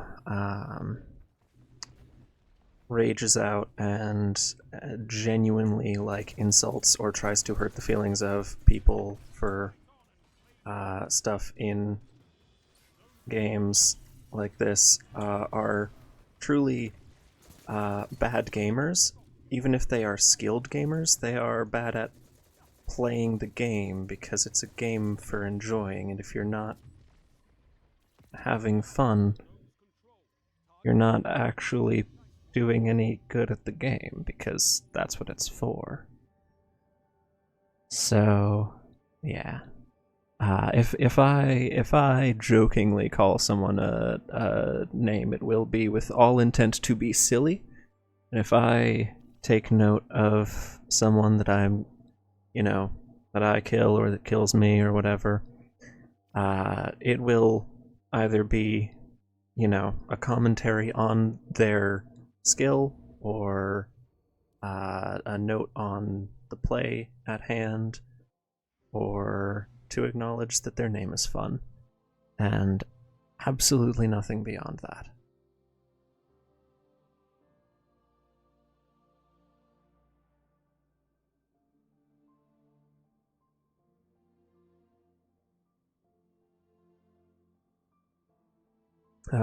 Chat, the bittersweet feeling of the last sip of tea. But yes, I like how this build is shaping up. I don't think I've really had the opportunity per se to do the combo back to back of barricade and consecration. But I've been able to take more engagements with consecration thanks to the extra charges on my melee. And I have been I've been able to get a couple of barricade kills. That's been good.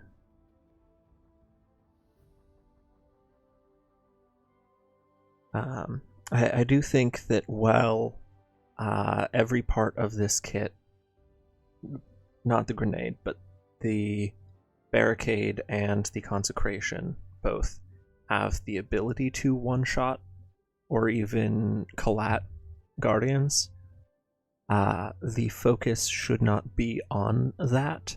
The focus should be on the control aspect, the area denial of these effects, which also have an element of fear to them. There is a psychological aspect. You want to dissuade enemies from pushing in certain circumstances. Because any of these things, if they don't kill, they leave a target weak, which means teammates can clean them up, which is exactly what we want, right? We want to enable more team shots than would be possible. Twilight Gap. Twilight Gap. I do not have the best track record with this map, unfortunately, but we will persist. As fun as much fun as can be had will be had.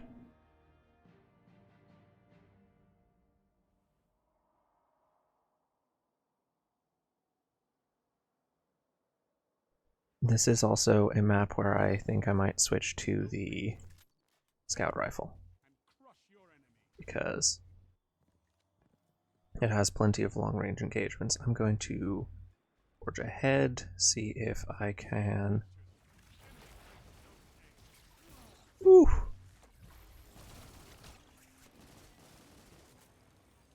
Come on. Come on. Push.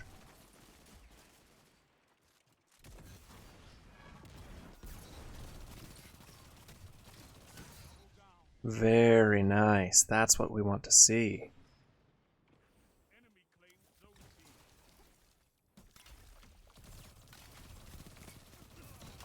Use that to cut space, break the engagement. Unfortunately, we didn't have the aim there to beat that. That was just a good player.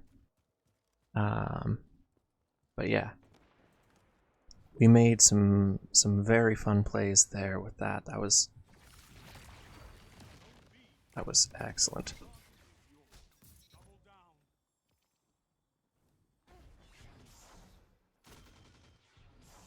Hello, Blink player. I know your ways. Oh shit. Team shot from multiple angles there. We're doing shockingly decently for the start of this game. Obviously no telling how it will progress, but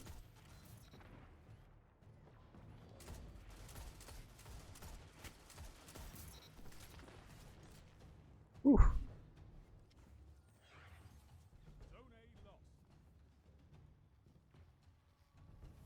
We see red on the radar here. We have the scout rifle. We can pick the engagement.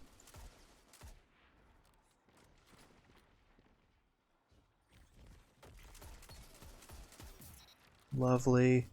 See red on the radar.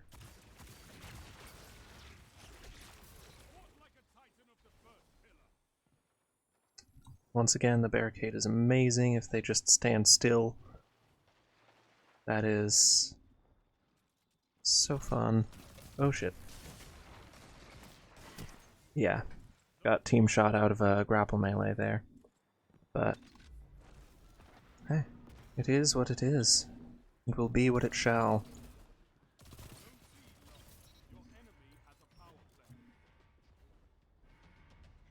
Now there are enemies pretty close here, so we want to be cautious.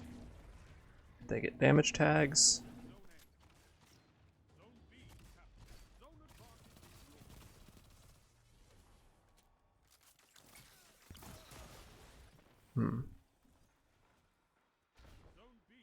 Alrighty. I threw that glacier in case teammate couldn't clean up. They did. Ooh! Do you know how hard it is to get the shackle grenade bolas to actually, oh shit, to actually connect in PvP?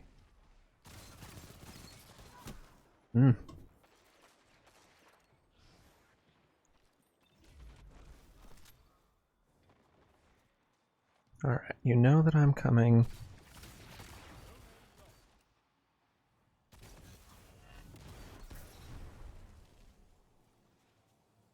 That was just good timing.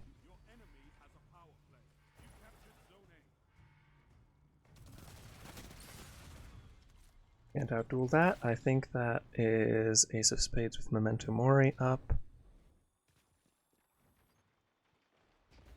Right now, that was a DMT, never mind. Still, if they're hitting their shots at that distance, then their aim is good enough that I can't outduel them. Oh, got sniped out of that one because I didn't watch my angles. That's a-okay.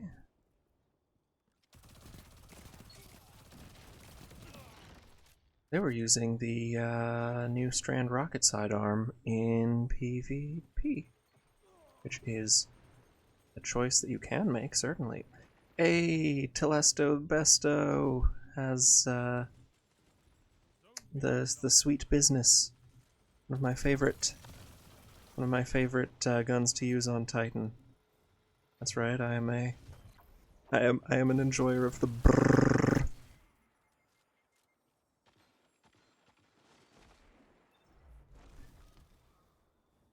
So it's quite a close match, but I feel like we've held our own decently well.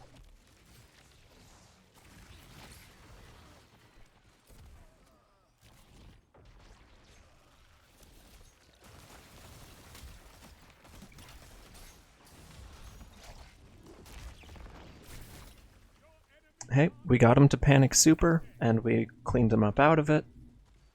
That is a worth trade.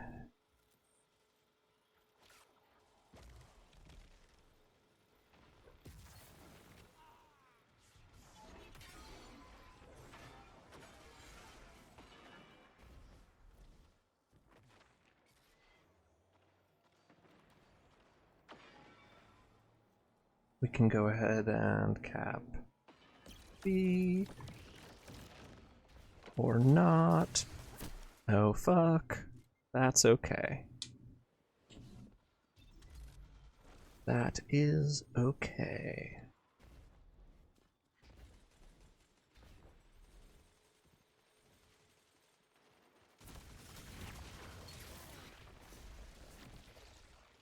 That was a perfect barricade kill right there. You'll love to see it.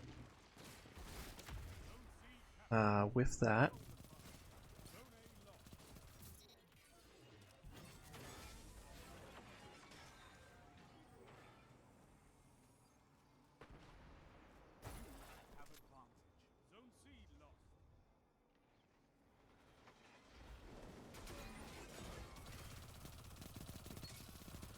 Not sure why they just kept running.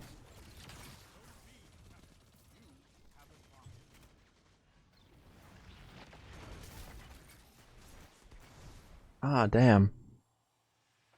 Ally couldn't clean them up because they didn't know how to track the blink. That's alright. Blink is a good movement tool for exactly that reason. It is hard to learn how to track and counter a good blink player.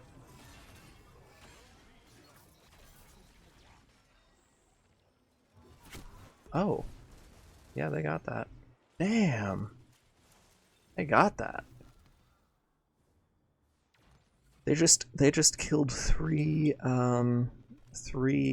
Twilight Arsenal users. Back to back. Like seconds before each one of them got the Twilight Arsenal off. Give us space to reload here.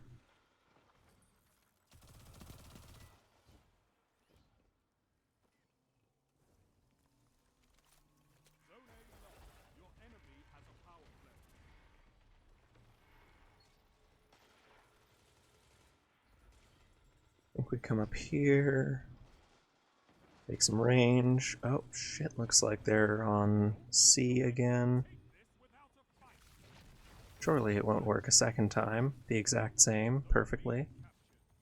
And it does.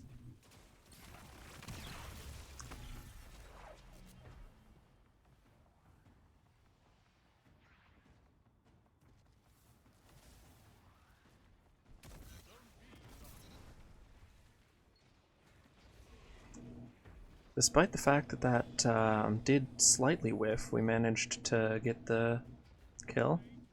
That's good.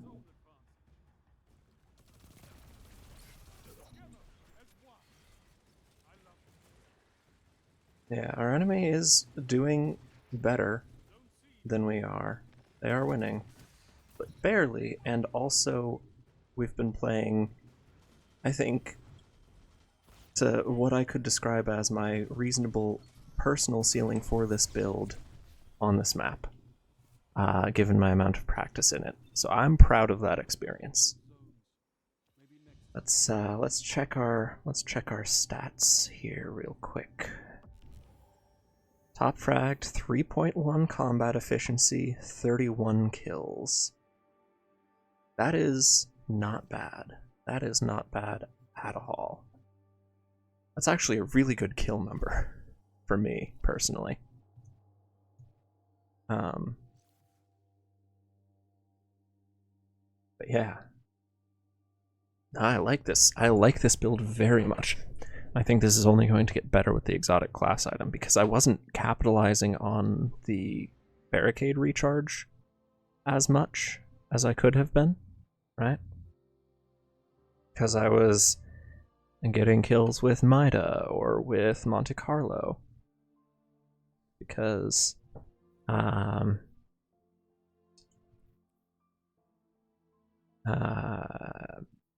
yeah, it better suited the range of most of my engagements. But the important thing is not the barricade recharge, because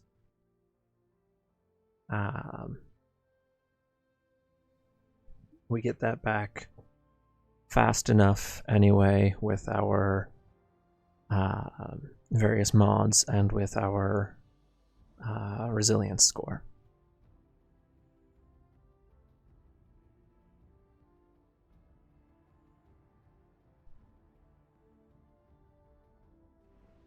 the reason that I love the Capri's Lash build at its core is the killing people in the unexpected way in Crucible. Getting clutch, 1v2s and 1v3s, or turning around a zone cap on a game. That's all well and good. That's nice and all. It's fun. But my main source of enjoyment is, even if the build does not pop off most of the time, the moments when it does so in a confusing way. You've made someone look at something in a way that they didn't before. You've made them go, huh. You add a little spice to their experience, I thrive on that. Not just in Destiny, not just in online games and PvP, just in general. Putting people in experiences that they would never have thought to expect, in ultimately benign, harmless, and playful ways.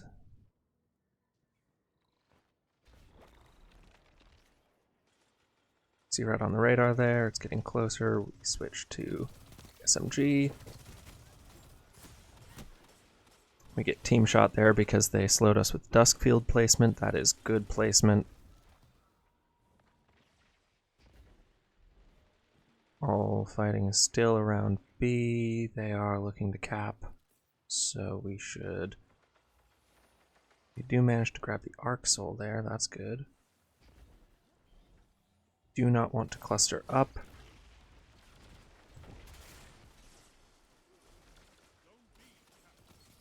Bunch up, you die. Don't bunch up. Oh no, Telesto Besto is on the enemy team this game. Which means we have to contend with fully spun up Sweet Business. No, that's alright.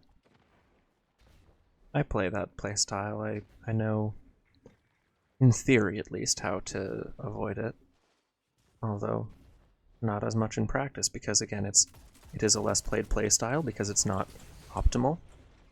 But that also means that people have less practice countering it. Sometimes, like chess noobs beating grandmasters because the grandmaster can't predict what the chess noob is going to do because they don't play the expected, correct chess moves.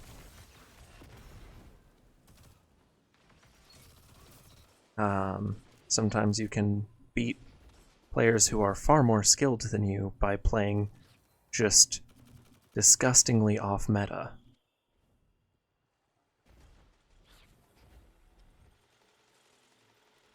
They're spinning up over there.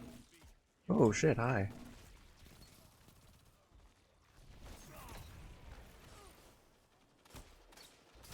That's a scout we can't duel until we get our health back. We got flashbanged.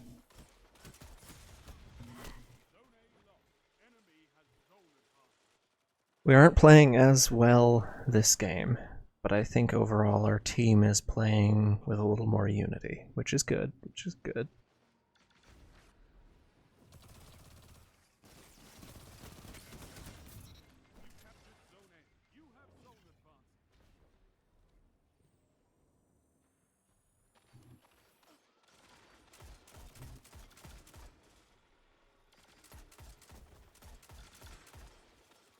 Teammate accidentally body blocked me. That's alright. That's alright.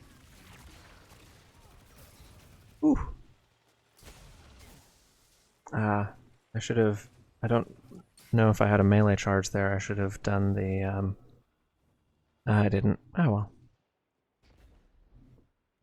I wasn't watching my radar carefully enough. That is all good.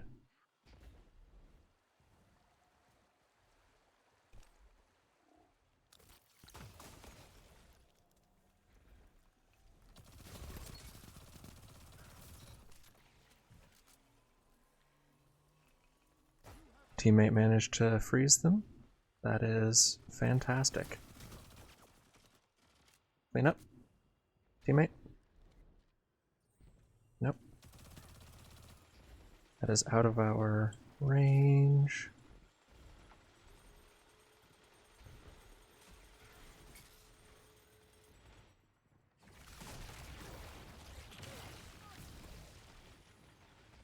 Let me take that.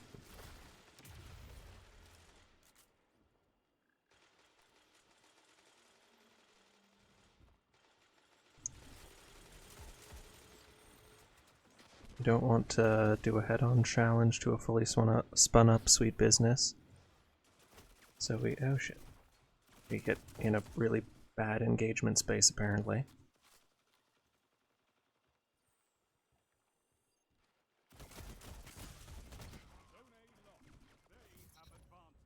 Luckily, teammate was able to save us there. That is excellent, excellent.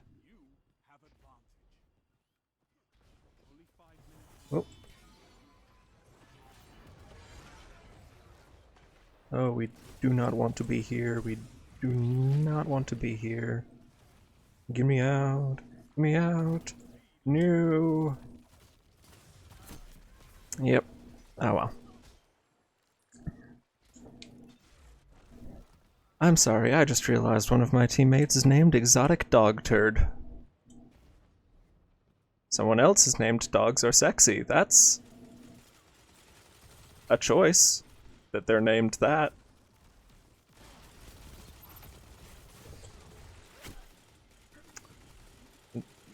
That's interesting.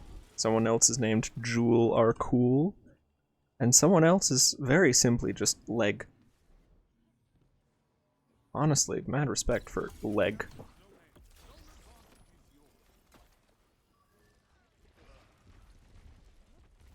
We evade the roaming Silk Strike.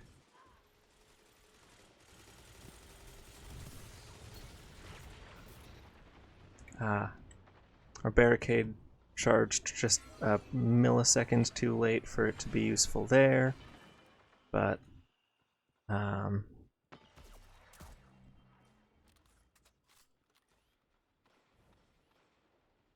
on. Come on. Push the lane. Not that effectively, I got bodied.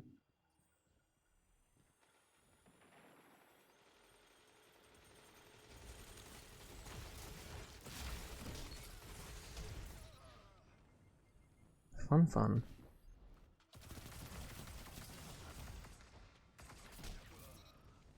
Punch. I forgot how to play Titan. I forgot that punch is how you play Titan. How could I be so silly? That's why we aren't winning. I wasn't punching enough.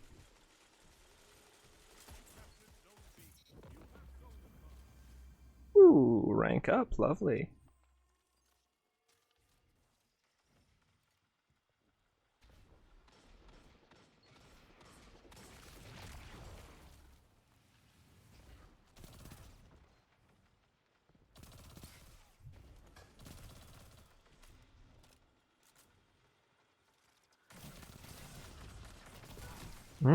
Yeah, they managed to flinch me off with that Vex Mythoclast. That is a very good gun. I want one so bad.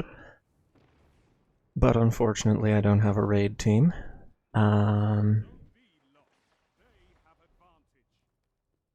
rather, I don't have the schedule to consistently raid. Ooh! Good trade there.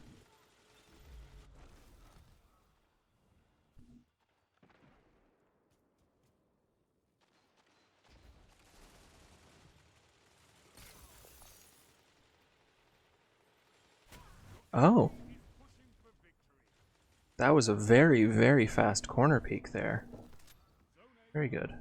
Very good. Wonder if we can get any good scout picks out here.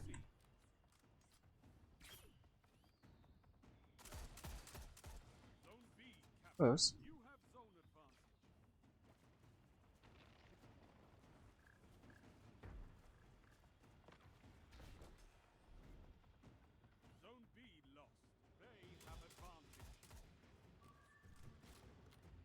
Alright, alright. Oh, they've got heavy. Don't wanna push that. Oh, hi there.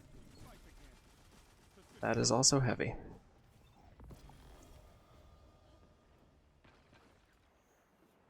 You've got to hold those zones. Maybe next time,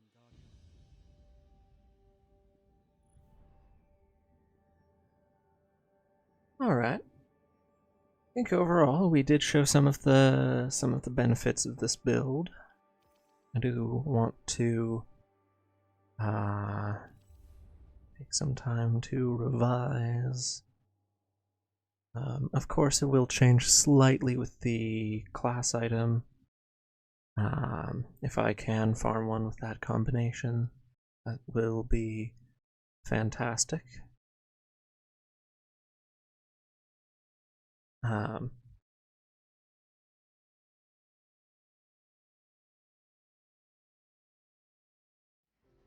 Lovely, there we go.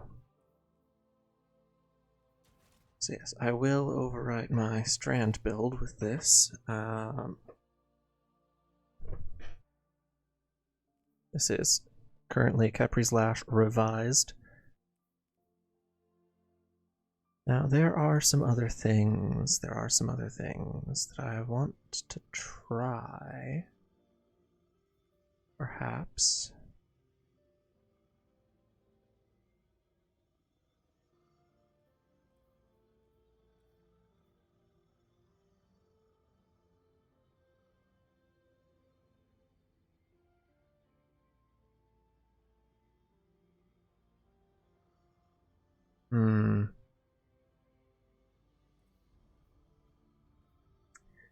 Now, the shield throw is an interesting melee. It was never an optimal choice.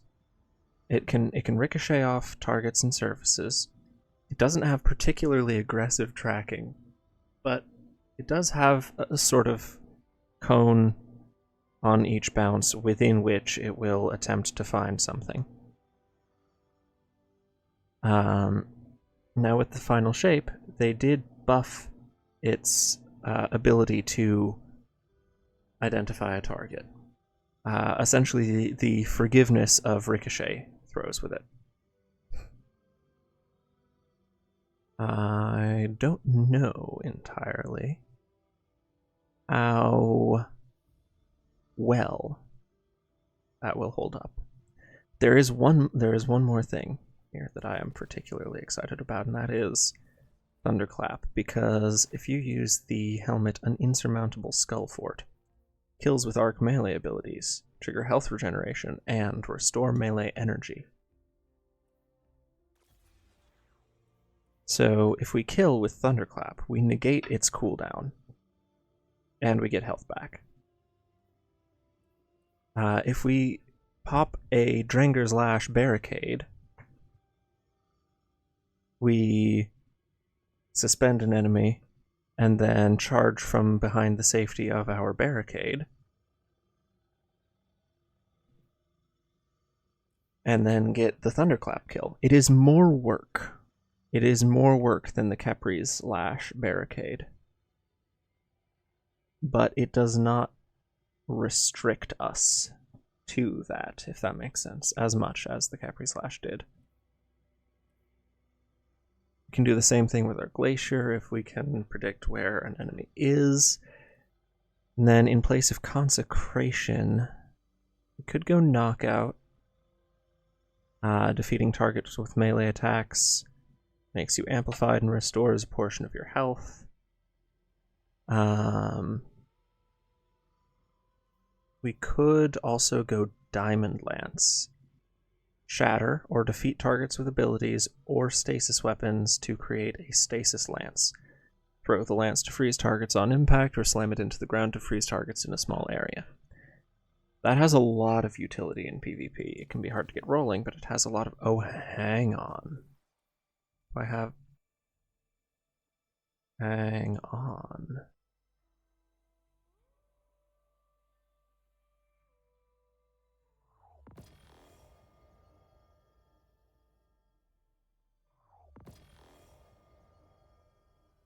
Introducing the world's least enjoyable to look at exotic.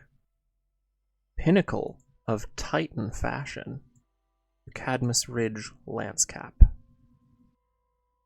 Thrown diamond lances create stasis crystals, more created by hitting bosses and vehicles, while a stasis super is equipped, rapid precision hits and final blows from behind a rally barricade will create a diamond lance near you.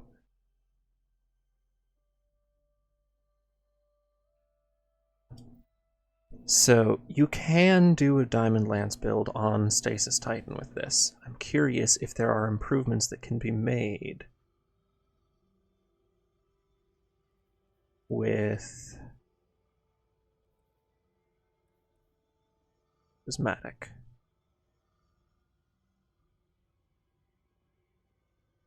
You have the diamond lance aspect. We could do Drenger's Lash for our rally barricades to have an added utility. I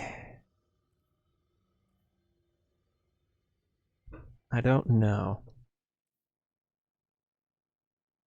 I don't think I will be using that just yet. But it is good to keep in mind. As currently, I do want to try out some Thunderclap. Because it did get a slight damage buff at full charge, ensuring that it can one-shot any Guardian, especially with the increase in stackable, damage resistance buffs of various kinds. So we can do that. Thunderclap, the Glacier, Drenger's Lash. Diamond Lance will trigger off a Thunderclap kill. That's great. Let's go with that. Then Shatter from Facet of Ruin should be fine. Honestly, I don't think anything about this necessarily has to change. Maybe Facet of Balance.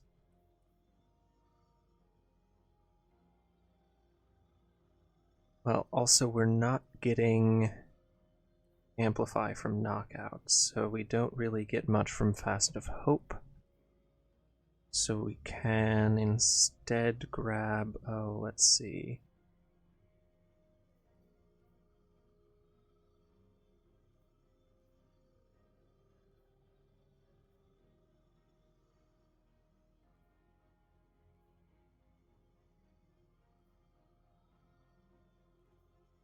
Is there anything else that will particularly work well here?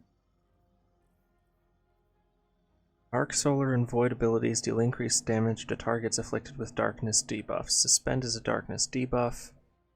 If we get a Thunderclap off while the target is still suspended, or if we need to use an ability to clean up a Diamond Lance freeze, which I don't think we should, but still, that might be helpful. Other options include rapid precision hits, emit a Severing Blast. That, honestly, if we're using fast-firing weapons, that has some high potential there, because that can let us generate a Tangle.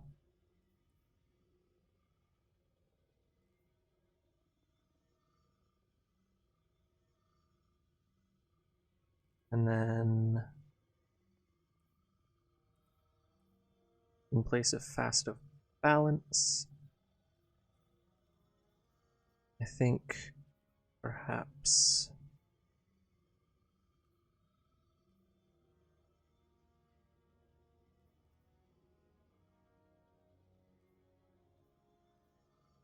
honestly, I think we're good. I think Fast of Balance is fine. It won't come into play very often, but it's good enough for now. Alrighty. So we're sticking with Glacier Grenade to cut distance. We can do Thunderclap from behind our grenade. Actually, if we wanted to switch off an insurmountable skull fort, we could use Arbor Warden. Nah, too complicated. Too complicated. Alright. Let's slap a good shader on this.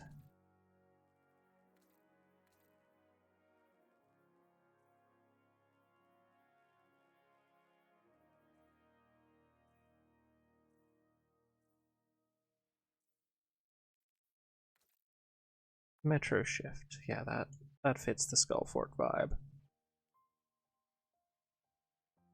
Lovely. I do think we need to change something about the class item, though.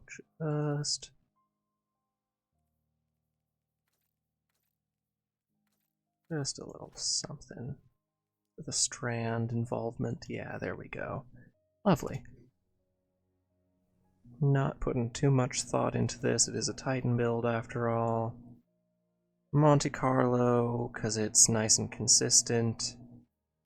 Honestly, the weapon selection doesn't matter too much.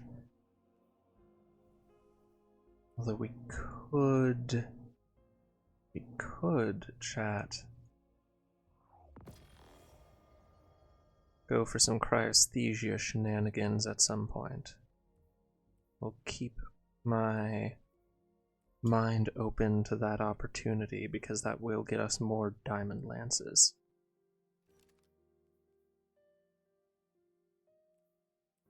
We pop on the cryosthesia. Actually,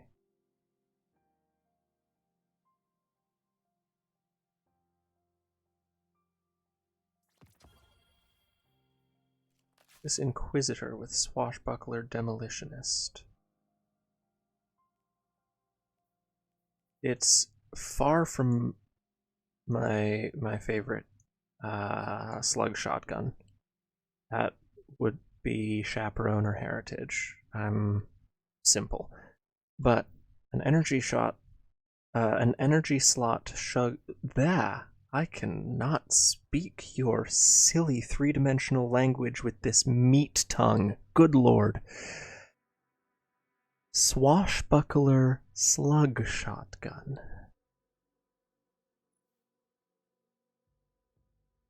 In the energy slot. Energy slot, swashbuckler slug shotgun. Try saying that 10 times fast, or once slowly, apparently. Okay. But, yes. This might pair nicely with the setup, and because my aim skill isn't great, I do benefit from freezing targets before trying to hit them with a slug shot, right? It is a precision weapon. So let's jump in and give this a shot.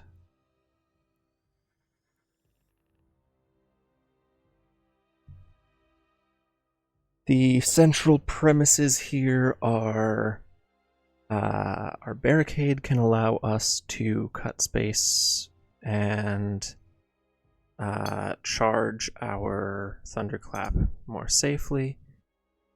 Our thunderclap gets refunded on a kill.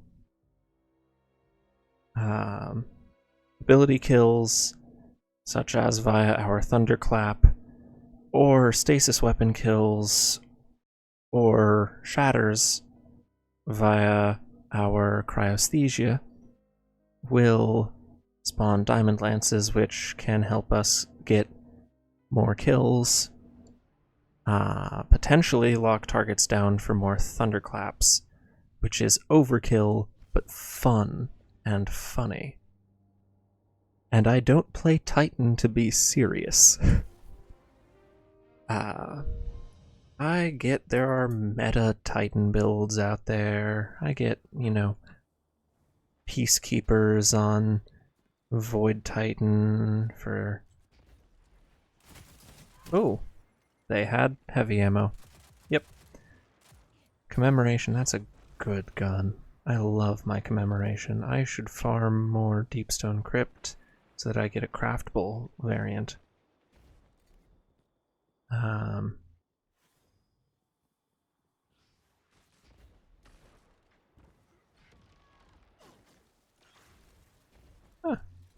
Teammates cleaned it up. Lovely. Anywho, as I was saying, I do not play Titan for any of its many, many meta combinations. I play Titan because Titan has funny things on it.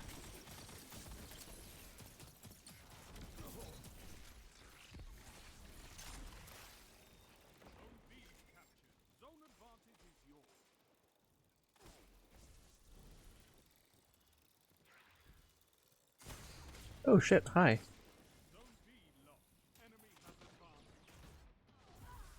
Oh, volatile explosion. That's alright.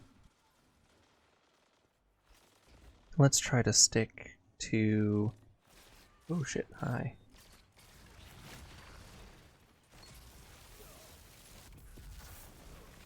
That did not work out for me because I got disoriented.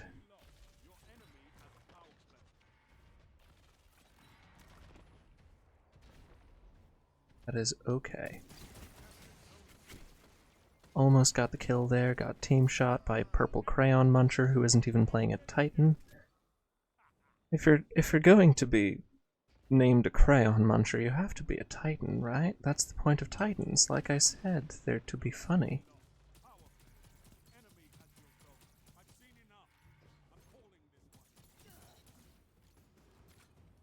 Yeah, we get mercied. That is understandable. This game did not seem to be balanced.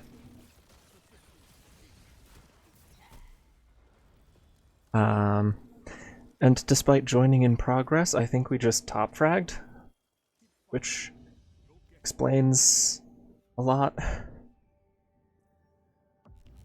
Yeah. Ooh.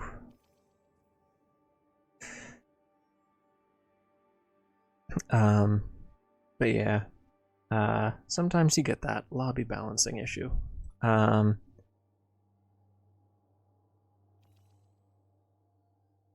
Although I do think we have to return to the tower and collect our rank rewards. Yes, Valor overflowing. Alright. Let's pop to the tower real quick. See what the ritual weapon is. I saw it was a solar SMG. Sometimes the ritual weapons are really good. I really liked the Ecliptic Distaff, but then again, I am a glaive enjoyer, and I understand that that is not for everyone.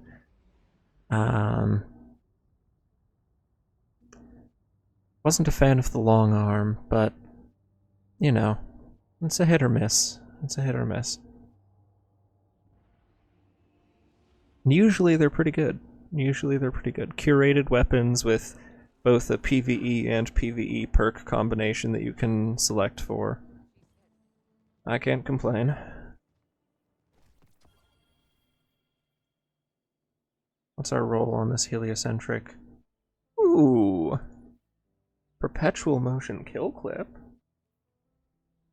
It's not my god roll, but I'll take a kill clip heliocentric QSC. You're getting popped into the vault.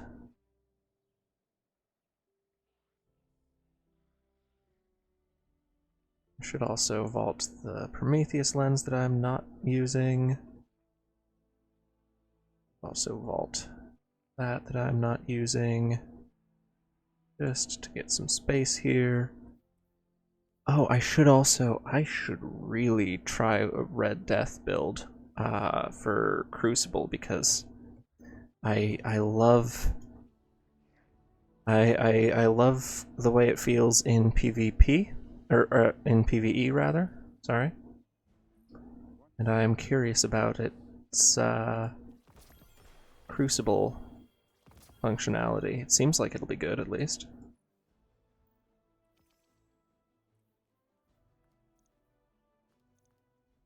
I can get rid of some of these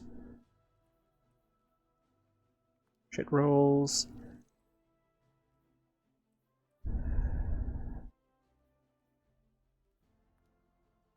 Alright. What are we at for materials?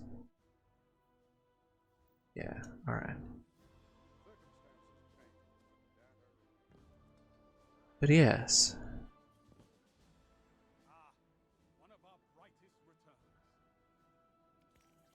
Alrighty. Perfect pitch. So we've got subsistence or to the pain. Ooh, this is a new perk this season, to the pain. It is. As anyone who has watched The Princess Bride, one of the best movies of all time, will know, a dueling perk. When this weapon is equipped, taking damage increases handling and aim assist until the weapon is stowed. Taking more damage increases the effect. That's really good. It's better on like a dueling weapon like a hand cannon, but if you're in submachine gun range, you might end up getting more mileage out of it, I'm not sure. And then we have incandescent or onslaught. That could actually be really good in Crucible. It's a 600 RPM precision frame solar SMG.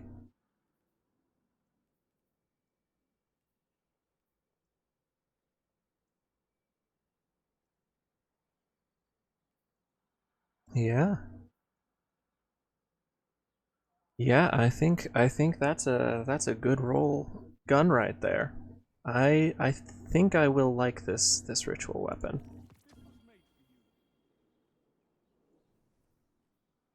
Alright. We reset the rank, we get an Ascendant Shard, and we see what the reset is. Ooh. It looks like it's going to be a pretty ornament because of beginning of season stuff. We're getting classic display not rendering correctly in social areas, but that's alright. Anyhow, let's head back into orbit so that we can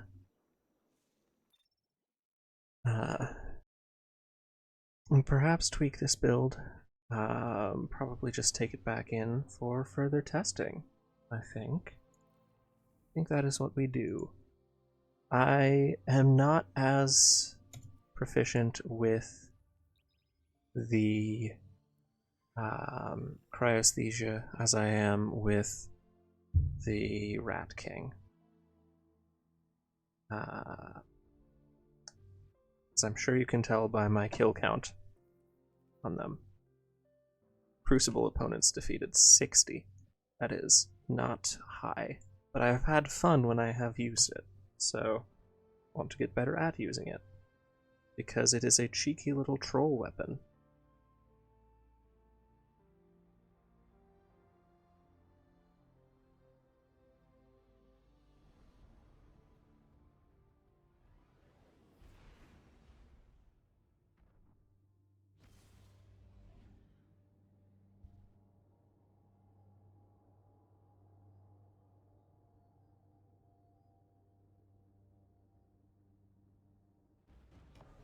Alright, Burnout.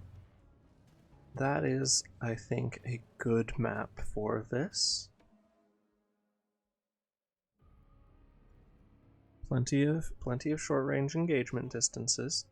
Plenty of angles to play. I might want to swap to a longer range energy slot weapon. Something like the Domino, right? Which, still, if I get a freeze off with a Diamond Lance or a Cryosthesia, I can swap to my sniper to get the headshot on the frozen target, because yeah, no, I am not an effective sniper.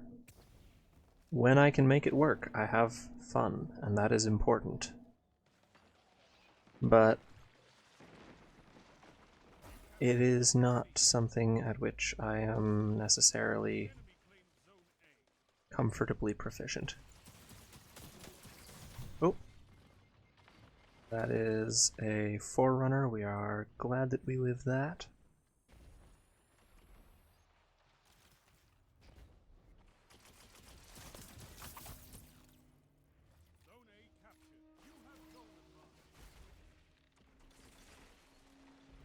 Alright. Let's rotate back to the back of the map and middle corridor again, because we see on the radar that they are trying to take that zone.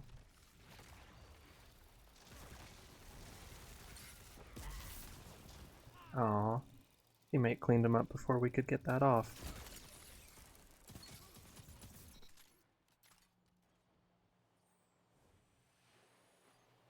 That's alright. That is alright. They were doing their best. They were actually doing quite well. We are in a puddle of hurts you juice, which is not a thing that you want to be in, actually, most of the time at least.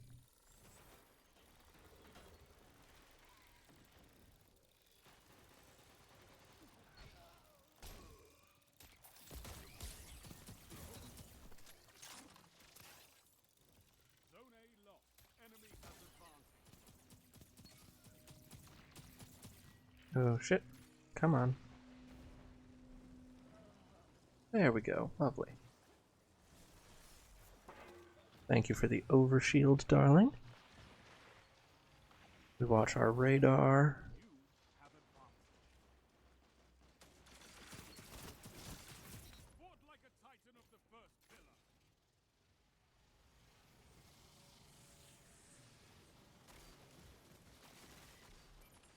I think we fall back here.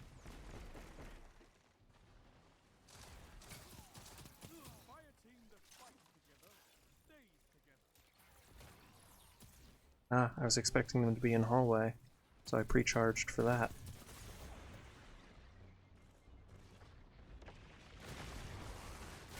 Ah. Dang, more of them were around the corner than I thought. That's alright.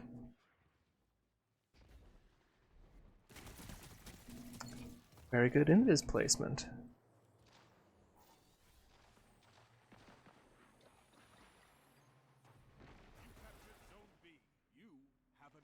Not quite good enough to catch me completely off guard, but certainly delayed my reaction. We take the head glitch fight here. Head glitch being an angle where your opponent can only see the top of your head, but you can still shoot them. Unfortunately, if they have good aim, they'll hit your head anyway. We did take one out, but we got team shot. That is kind of how it goes. Their teammates are coming along there.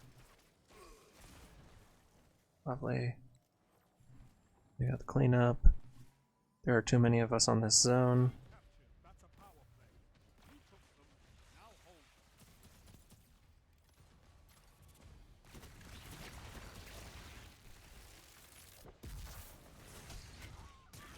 Ah, dang. They knew to drift to the side and I couldn't get the angle on them that way. That's unfortunate. They were playing smart.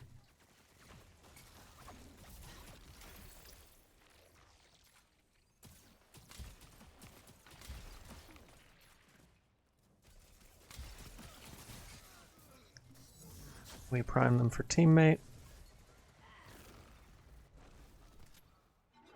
I think we've been doing a decent job at playing to our team's benefit this match, but we haven't really been doing a lot of playing for our build, right?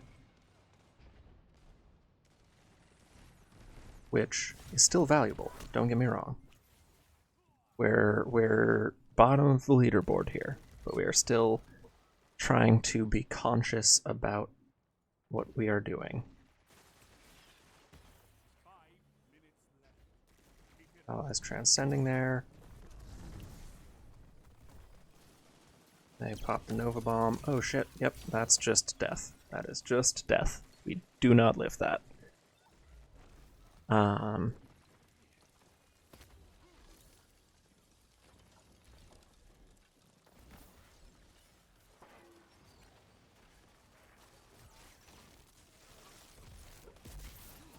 Yay!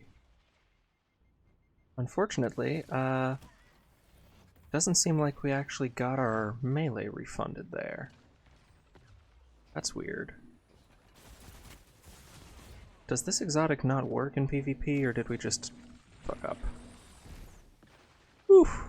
Perfect barricade timing there, too.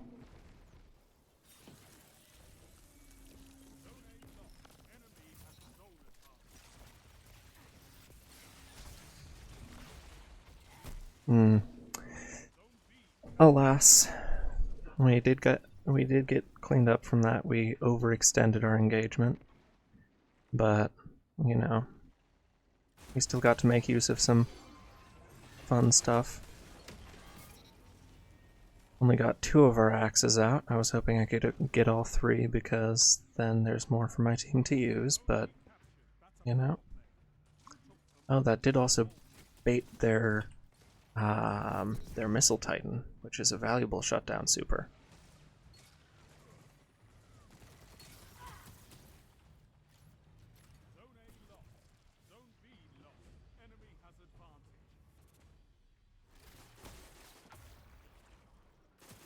We have not used our shotgun once this game.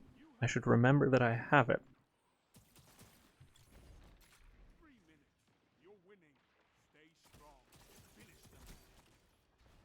Come on.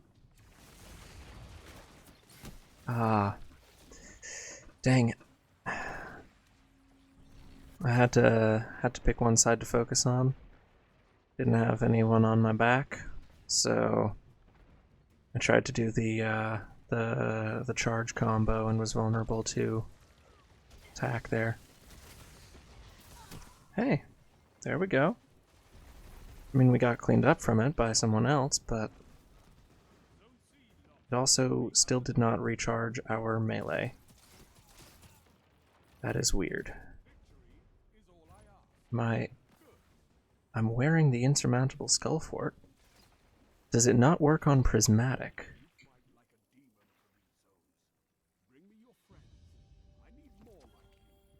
Does it only work if we have an arc super equipped? It shouldn't. The language of most of the subclass specific exotics has been changed very intentionally. So let's go test this in PvE. Let's just hop into patrol. European Dead Zone. And unleash the wrath of God on some poor fucking House Dusk Elixni dregs. Alright. Let's see if this is a problem with Prismatic or problem with using that exotic in PvP.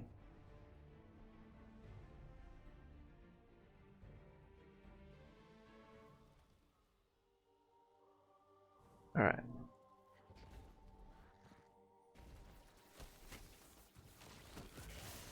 So that refunds.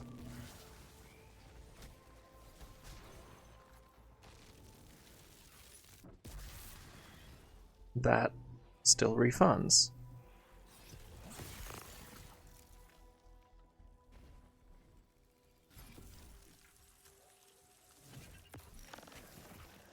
If we prime LN2 burst with this. Okay, so it's not that shatter damage is overriding the melee and making it not, you know, function correctly there. I'm not sure why then it's not working in PvP.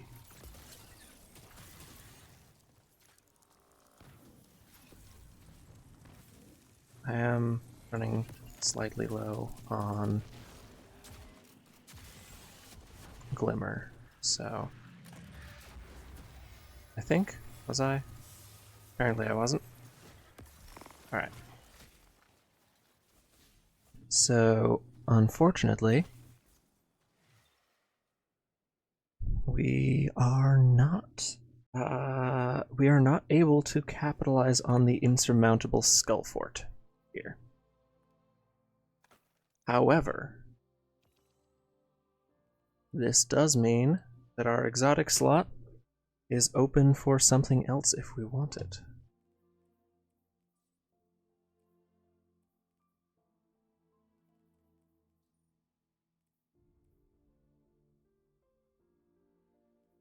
Much to consider. Much to consider.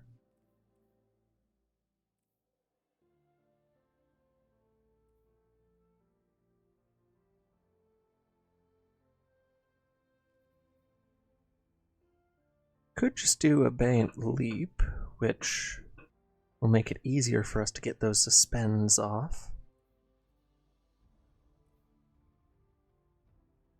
But I think I will shelf this build idea for now. I think there are better options for that particular combination.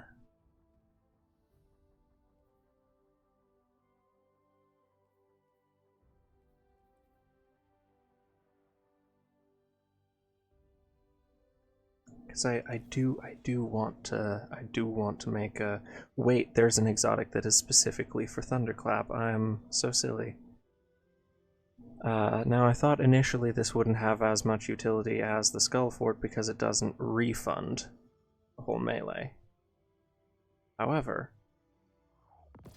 if the Skull Fort doesn't refund your melee,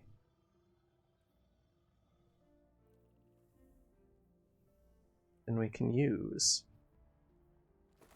the point contact cannon brace. One of the coolest goddamn exotics ever. At least in terms of appearance. That is so fucking cool to look at. So cool. Defeating targets with your Thunderclap melee restores melee energy. Does not recharge your full ability, but it does provide a portion of it based on the tier of the enemy killed. Targets near you when you use your Thunderclaps suffer lightning strikes and become jolted. Being amplified increases the damage of these lightning strikes. So that is good. What we want now is a source of amplified. We could go nice and simple knockout. Defeating targets with melee attacks makes you amplified and restores a portion of your health. But that is only for a window after our melee kills, which are more than likely going to be powered melee kills. So perhaps not. We could switch to an arc super and get the fragment that gives us a buff based on our super when we pick up an orb of power. But I don't think that's going to come into play very often in PvP. At least not to a degree at which I can effectively capitalize on. So I think we're going to content ourselves with not being amplified, which should be fine because this is pretty strong anyway, you know?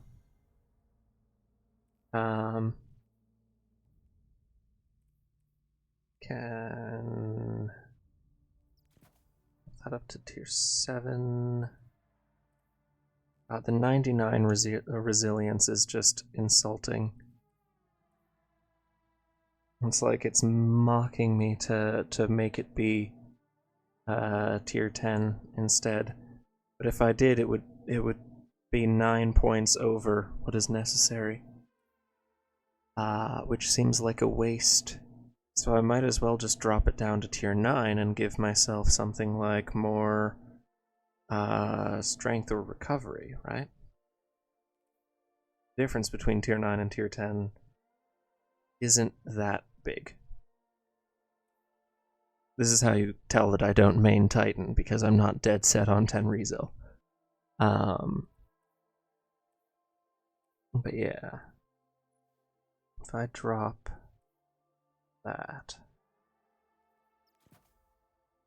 can go tier 9 Rezo, tier 8 strength. Outreach.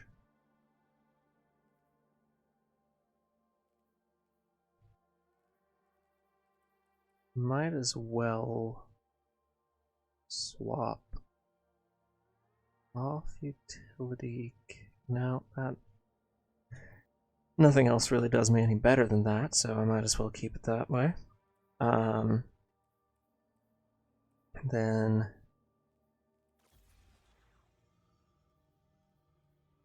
I do enjoy Twilight Arsenal. I want to get better at using it. Glacier Grenade has the benefit for cutting space.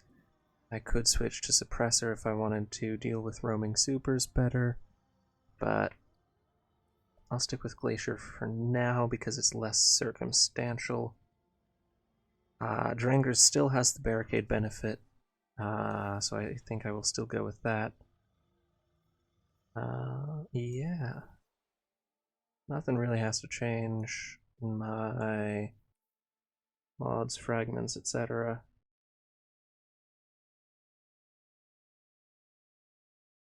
I could make lots of different weapon changes on this, but I also want to get the practice in with cryesthesia.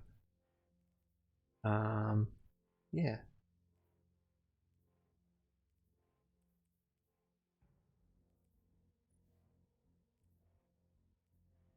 What I will do is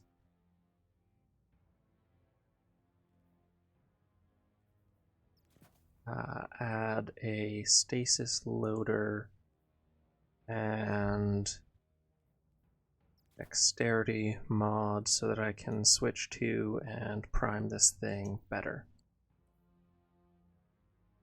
Especially because this is already on quick access sling, so I don't need the dexterity mod for that. It's got 66 handling.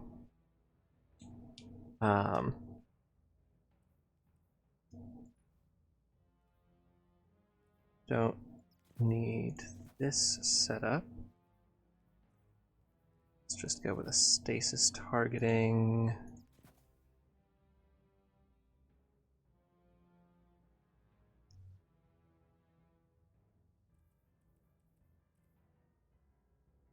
And then yeah, we can keep our strength and resil both at tier 9.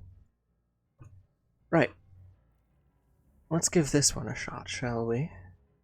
It has been so long since I used the cannon brace. So my only point of reference here is increases potency of Thunderclap. Returns some energy, right?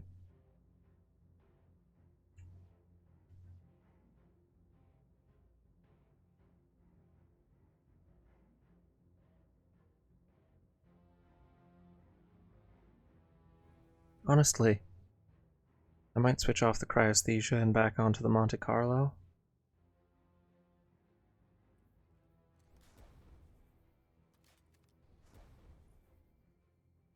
And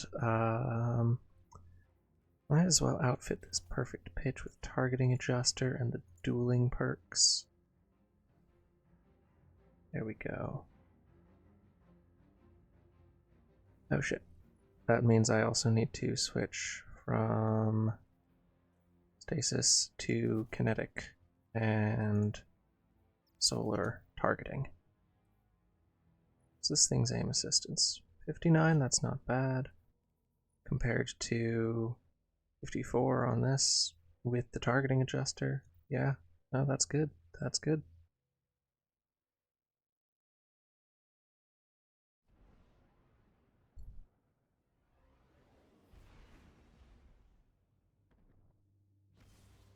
Alright. The goal here is to get some practice with getting picks with our honestly, on the anomaly, I do kind of want the shorter range kit. That is a pretty short range map.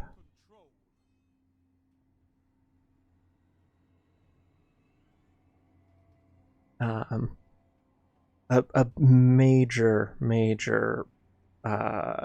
thing that can take you from being a complete noob getting constantly rolled in PvP to someone who at least knows what they're doing and wins some of their engagements is knowing your engagement distance.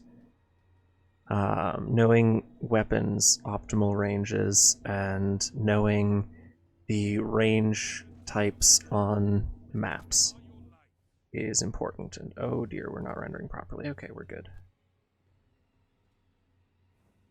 Enemy claimed zone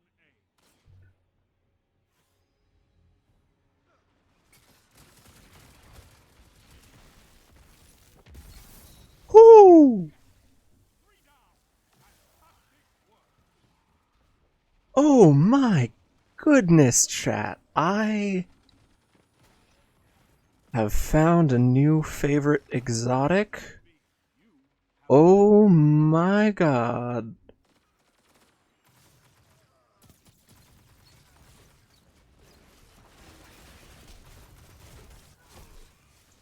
Whew. Not a damn thing feels better than connecting a thunderclap with a whole room of people. Good gracious.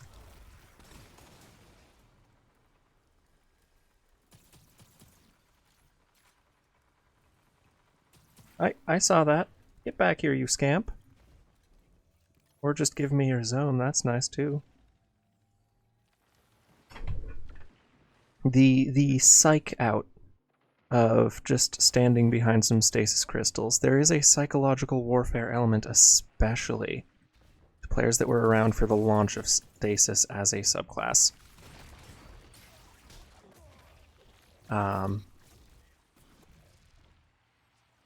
That's why I love Drinker's Lash so much. Because people who were around for the launch of the stasis subclass know nothing but fear when they see a stasis crystal. Oh.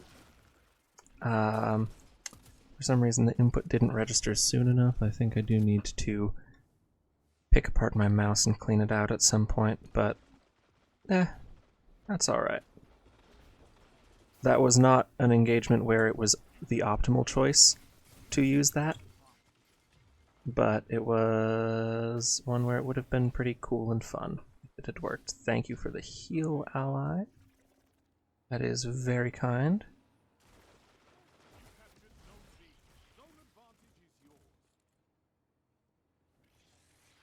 There's someone under this platform right now.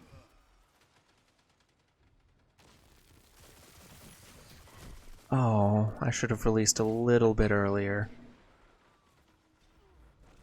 Got to go eat dinner, but have fun with the rest of the shenanigans. Thank you. I absolutely shall. Do enjoy your dinner. Stay safe. Have fun.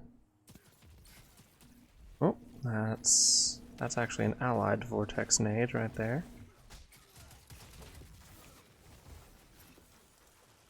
And we get the diamond lance, and we get killed by someone who is completely invisible due to a rendering error.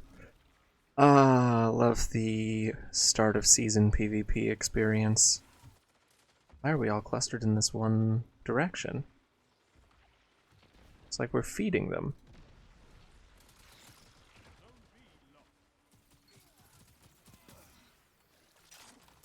We've got LN2 burst up. Allies grabbing heavy. We can grab it as well. Ally cleans that up, lovely.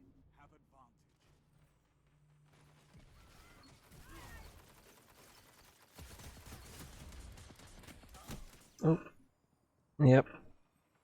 We were already weak, they caught us at a bad angle. That is good plays. Good plays.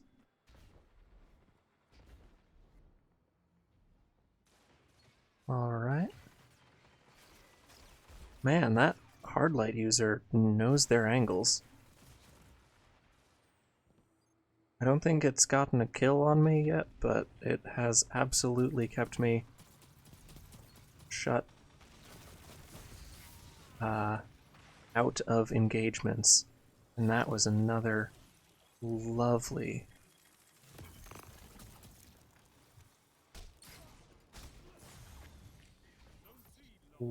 little thunderclap there that I followed up with a honestly kind of a messy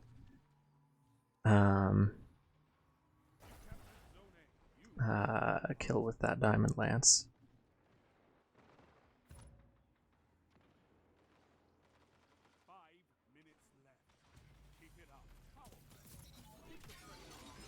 Oh. That was honestly good threading of the angle there. I struggled to get Twilight Arsenal axes through doors like that. But hey, we can give it a shot. We can give it a shot at some point. Some point soon, even, perhaps.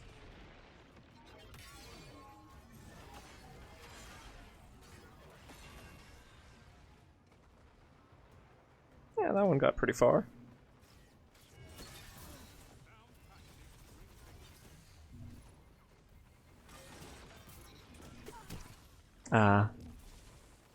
Yep. We did pretty well. I mean, our team did excellently, in comparison at least. But within that, we did alright. We did alright. 2.5 KD. Only 15 kills, but that's not bad. And, yeah. Got that outstanding pick with the Thunderclap. That was... God damn. That felt really good. The serotonin.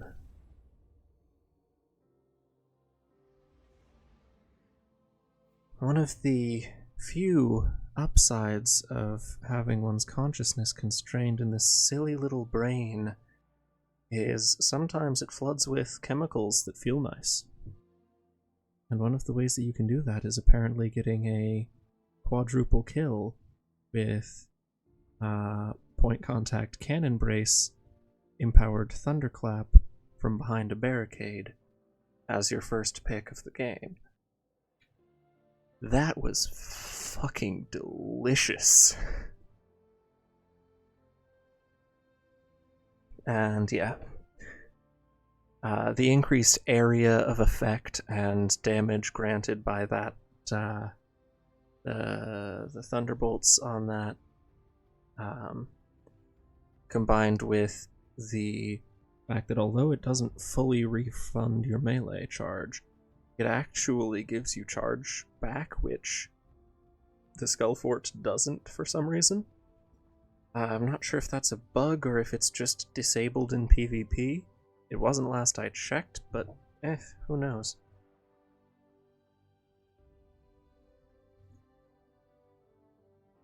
Actually, I can look this up while we're queuing. Skullfort. Not working PvP.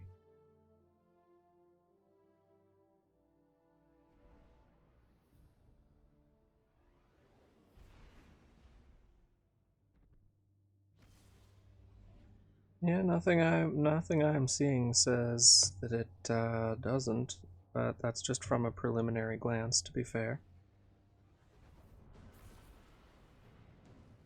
Alright. Queuing in once more.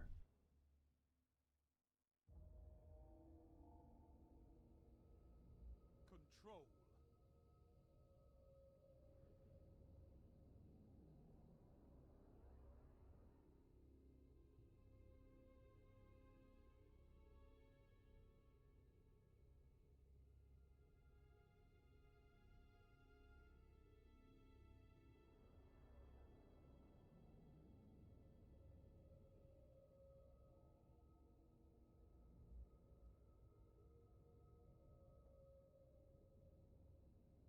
Alrighty. I know you can fight.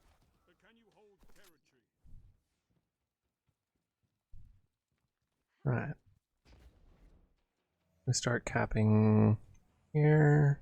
Teammates are on. We advance.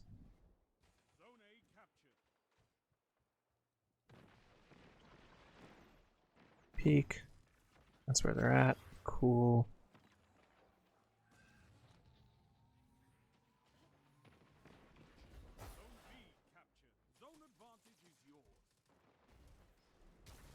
Alright. This is one of my favorite maps. It's got plenty of different engagement spaces. I was just confused by their... Why were they so far out? What? Thought you got kill barriered if you went that far. Huh. Well, if they come back to try and cap the zone, I can put a stop to that.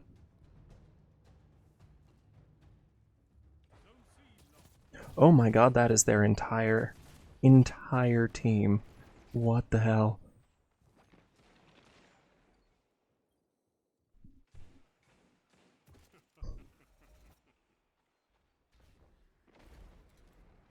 Alright.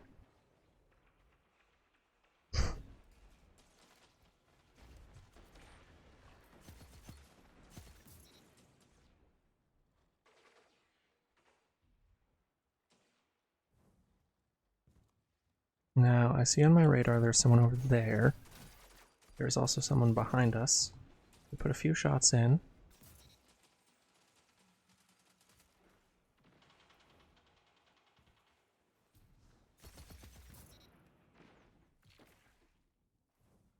No one on radar. Someone up there. Perfect. Alright. Excellent use of heavy to control the zone. We loop around under here in case anyone's breaking for that group. Whoops. Not that many tight hallways to work with for... Oh, good lord. What was that? Was that a disruption break grenade launcher? Yeah, good thing we got out. And our entire team is here, so I'm going to go advance to B, see if that is under attack, which it is. Ah, dang, if we'd just gotten a freeze off. It might still not have worked because I would have switched to my shotgun, which is arc damage, and you can see there they had the Risk Runner perk up, which, among other things, grants arc resistance. But I don't think anything grants slug shotgun precision hit resistance in any meaningful way.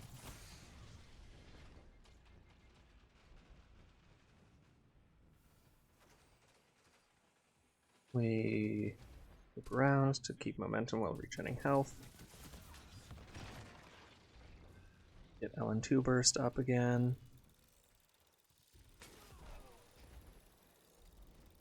Where... Oh, hello there.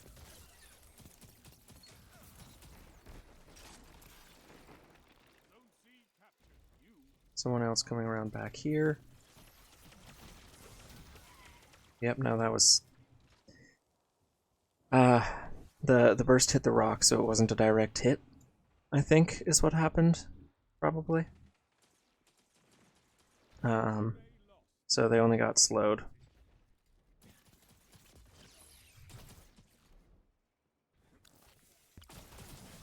We don't have fastball on our gauntlets. That's the problem. Our grenade is going out too slow. Let's see. Ooh, that's a final warning up here.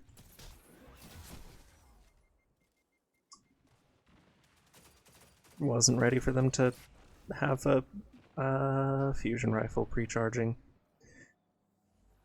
All I knew was the final warning, and I knew that the final warning required a much longer charge to be effective, especially in close engagements. Oh, we get slingshot by that.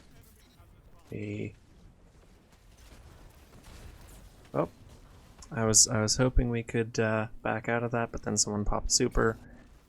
So yeah. Still, we're doing all right. We're doing all right.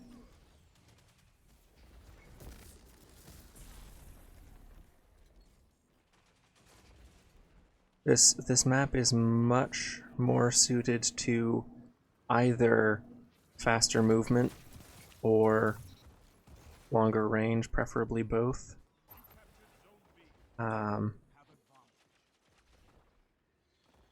And we currently have neither, but we do have some good control, or what amounts to it. Someone coming up behind us. They've gone to B. We can't cover that range increment.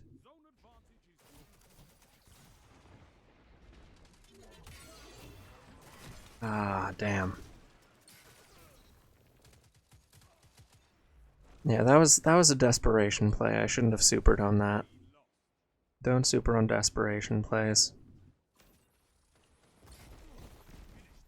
Do as I say, not as I do. Also, don't do as I say sometimes. I am an unreliable narrator at best.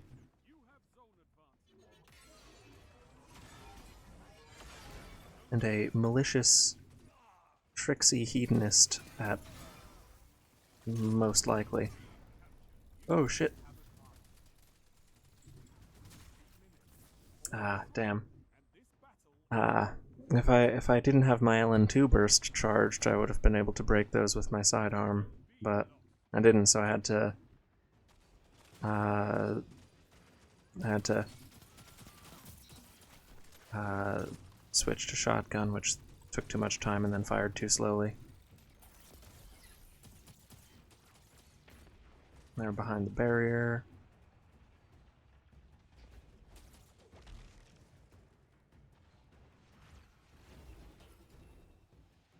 Oh shit. That is not where I wanted to be. Got my own barricade, but they were coming around the other direction instead.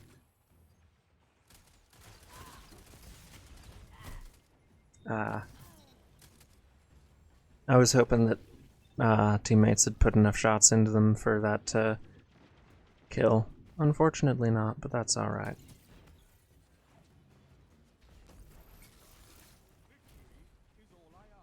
Still haven't gotten any mileage out of this shotgun. I might be better off just switching it to a longer range primary. Because essentially what our melee is a special weapon. Because we reduced the cooldown. Offense strike, adrenaline junkie, Yeah, I might switch to my scout at some point, but remains to be seen. Do I have anything that needs to be upgraded? Nothing in the immediate.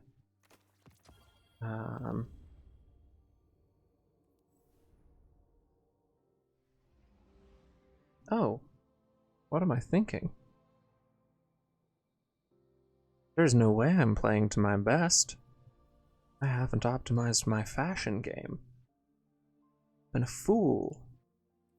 A damn fool. Too caught up with things like playing the game to actually worry about what matters most. Alright. Now I do like the sort of brass and silver of that, so I want to find a shader that complements that color scheme, or at least comes close. Gilded Smoke looks nice. Gold is a bit darker than that brass, but I do kind of like the lighter silver in the accents and the darker silver, sort of blue-gray there. Pencil that in for now. See if something like Iron Mossbone, that's too white. Vitrified Duality, it's a little too dusty. Gold leaf. Opposite arrangement to what I want. Skelligol is just it's a darker tone shader. Gambit Chrome has all of the good silver, but I don't like the sort of alabaster there for this piece. And I do think the Lightkin chest works very nicely with this, although I could also go with that for added lightning sparks, the thunderous impact, but I don't have the rest of this set. I didn't actually buy the silver bundle for this set. I picked up some of the pieces sometimes when they were available for the Bright Dust for the in-game currency. That also looks nice.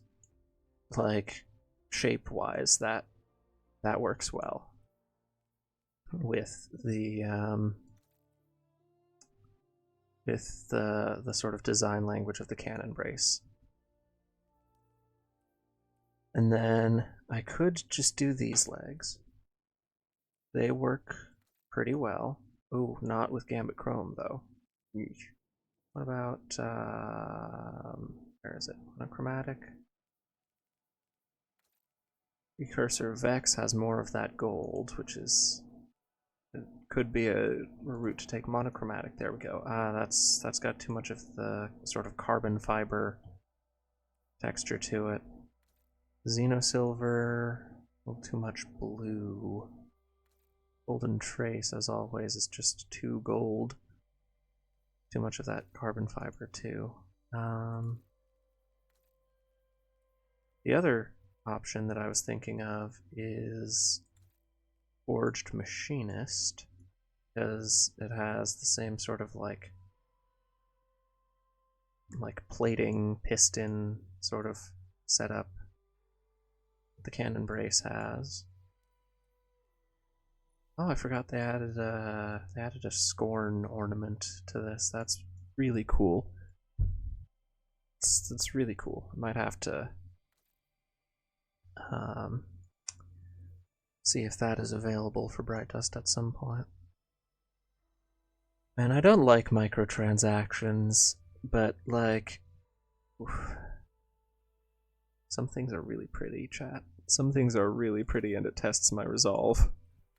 I'm not proud to admit it, but it does test my resolve. Oh wait, this is Burnished Dreams. This isn't the base color of the. Still, I do honestly kind of prefer the Burnished Dreams on this. But that does mean that I know. Where is Burnished Dreams? Where is it kept?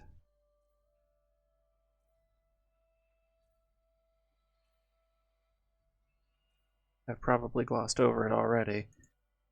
Yeah, definitely have.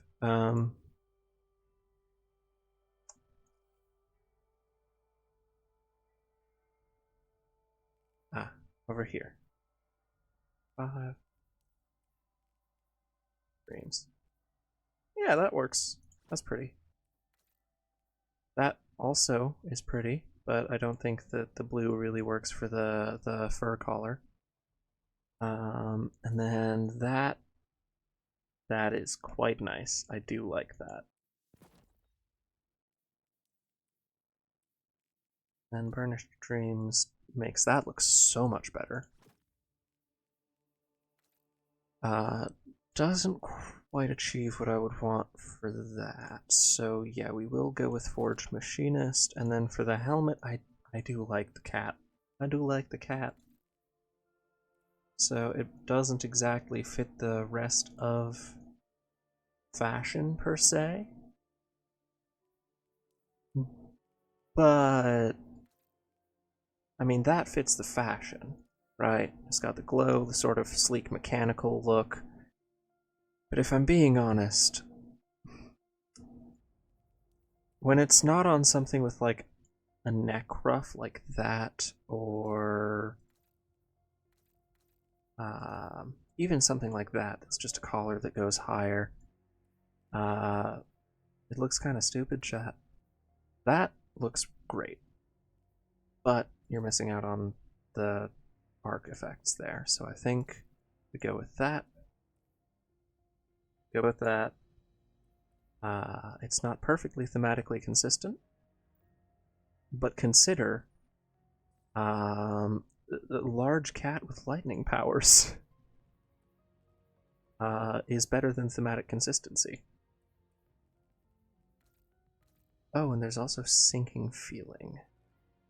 That's an option there. It's an animated shader that does its own lightning effects on the surface of an item.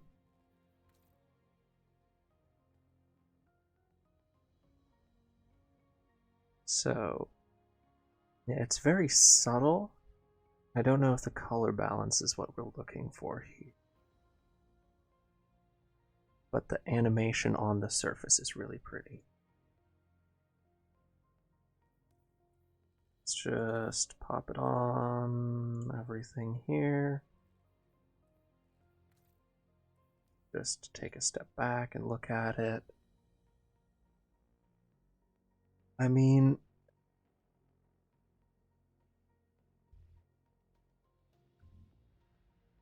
I want to like it. Chat, I want to like it. It does kind of lend a sort of stasis appearance to things. It complements our use of the glacier grenade. That is a point in its favor.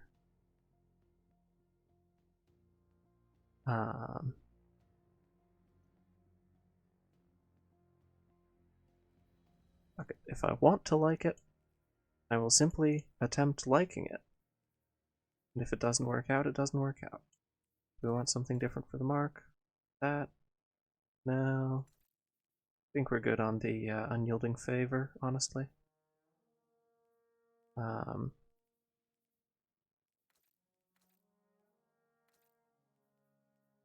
That's an option. I usually like that mark, but eh. Alright.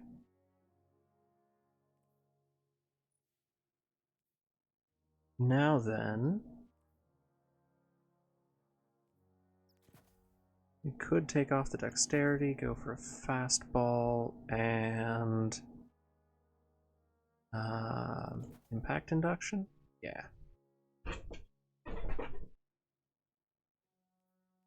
Just for funsies, you know?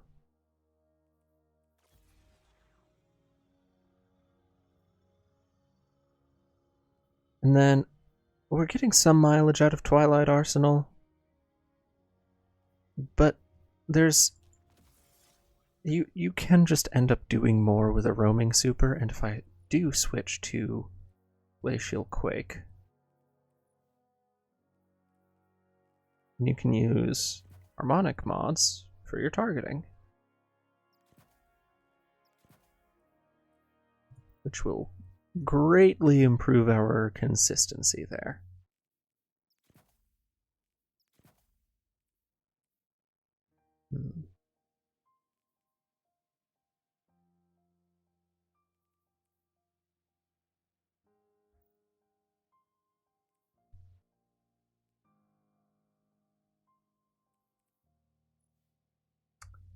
And then, yeah, we were getting flinched a lot because sidearms aren't really good at anti-flinch. I mean, what's the stability? I feel like the stability on this isn't bad. Yeah, it's at 61. Like, in general, you feel flinch more on a sidearm than you do on, like, an SMG, because it's also a tracking weapon, but it is slower with higher damage shots, so missing one shot out of your set in a sidearm feels more noticeable than missing one shot out of a set of an SMG, right? But yeah. I am going to just take a quick look here through,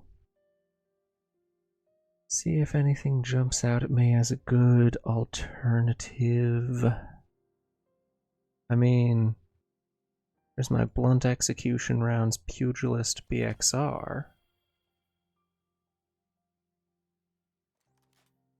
That's always a good pairing with a melee build.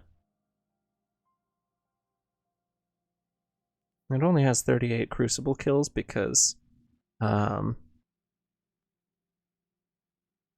this is actually the first BXR that I crafted. Previously I was using one that was not my preferred god roll, but you know. And then yeah, I think that's all right. I honestly don't need this sniper. It's not a good roll.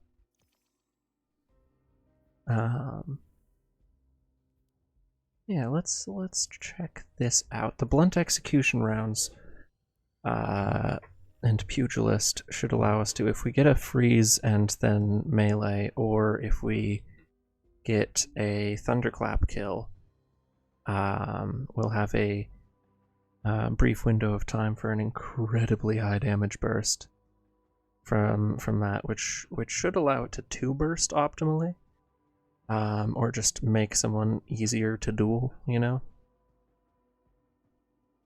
you want to get the chip damage in when you can, chat. But yeah, game plan: cannon brace for more, larger, and better thunderclaps. Barricade to suspend and then charge our thunderclap from behind. Cryosthesia to get kills and then freeze. And then we can use that freeze to thunderclap someone. Or just punch them. We also get diamond lances off of thunderclap kills and shatters, and those can be used for excellent control, locking targets down, assisting in firefights, or opening engagements so that we can win things that we wouldn't otherwise win. Alright, Wormhaven. I feel like our loadout is good for this map in terms of range. I also think the various hallways will play nicely to the thunderclap. Hopefully, chat. Hopefully. You never know what's going to happen in a game.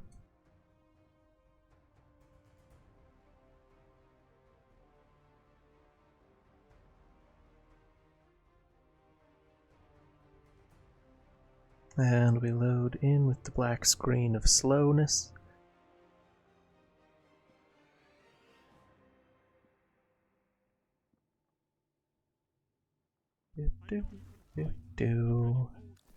Ah, god damn it. My hand was misaligned on my keyboard. So I hit grenade instead of move forwards.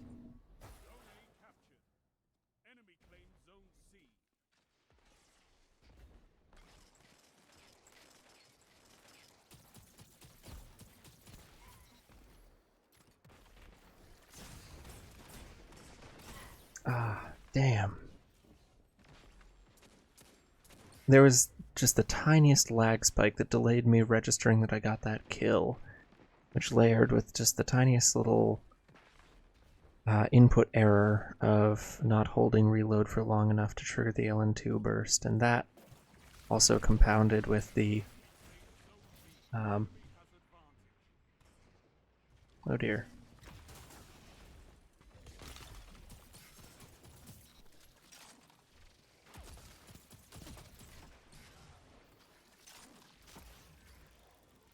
But yeah. You see how, like, very, like, split-second things can, like, compound one another in games like this. And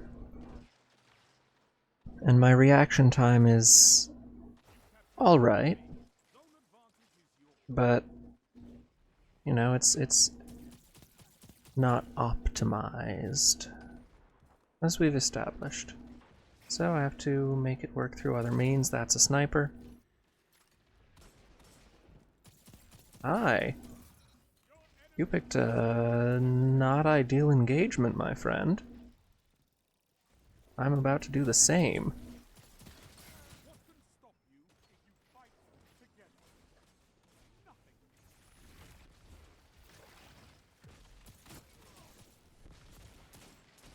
Nothing. Got a little bit of damage in there. Not as much as I would have liked. Ah, should have released it just a split second too early. I was hoping that they would whiff their first sniper shot and not have ammo, because I know from experience that it can be hard to snipe when someone rapidly changes how close they are to you.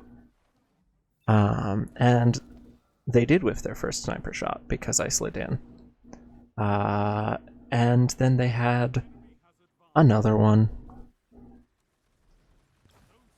Which, you know, that'll happen. Oh.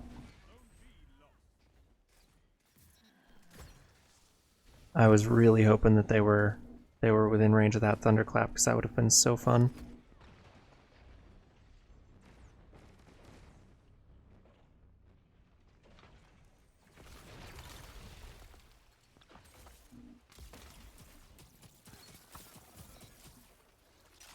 Well, we got the LN2 burst.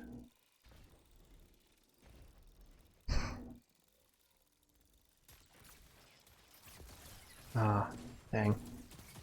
Oh, bad engage, bad engage. Very bad engage, oh my god. And we live that somehow.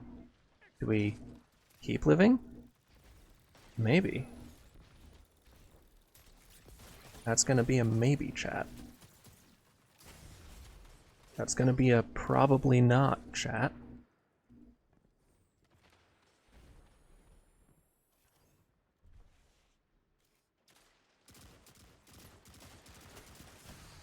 Yep. Ironically, it was picking a fight when I could have been safe instead of being in a prolonged dangerous engagement that actually did me in there. Something something hubris. Oh, shit. That's a limb on arc. Oh, that's... Ah. Yeah. They managed to get me in the barricade animation. If the barricade had worked, I think that would have gone in my favor, but... Nah. They just needed to land a shot, and they did. But surely they won't this time! Aha! Excuse me? Hello? They were standing so hard in the corner that I just had to shoot their toes.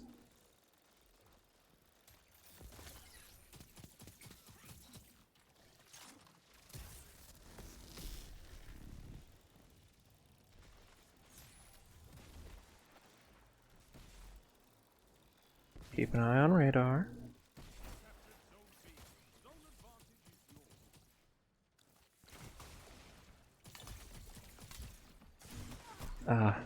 I shouldn't have pushed that.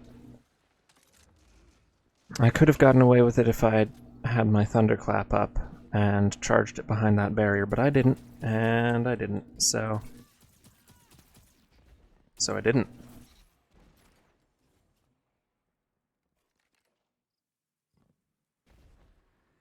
Zone C lost. They have advantage. Zone advantage is yours.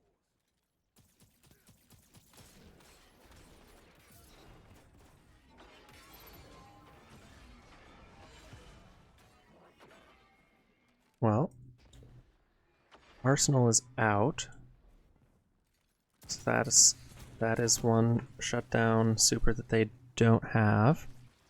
They still have... Ooh, they're mostly shutdown supers. So I might be fucked if I try and pop my,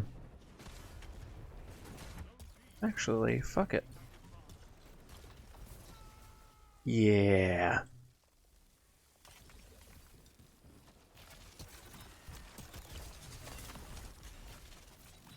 Ah, dang. Yep. Killed one in their super and knocked one out of a super that they were trying to pop on me, but couldn't connect with the Storm's Edge before they managed to get the blade off. That's fine. We were trying for something cool, not something practical. As we often do here, chat. That is our way.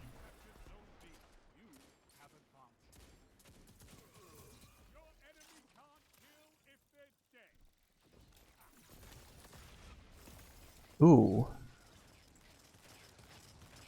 Interesting.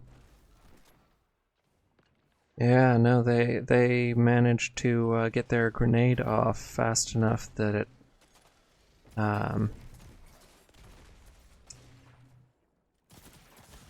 ooh, that's not something we can win.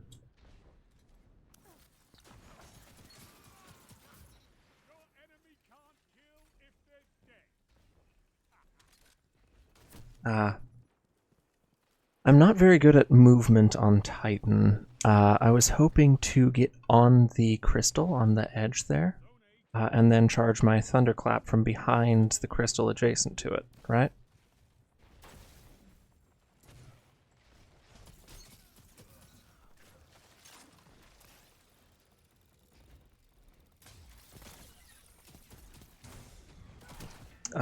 Yeah, I wasn't prepared for two of them.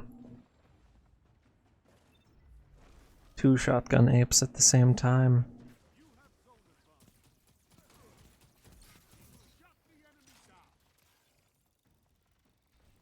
But yeah.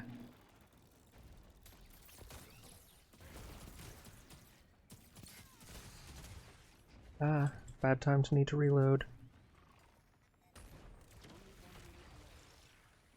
Yeah, that couldn't thread the needle, unfortunately, but that's fine.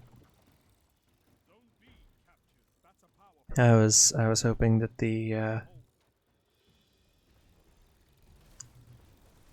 barrier would hold.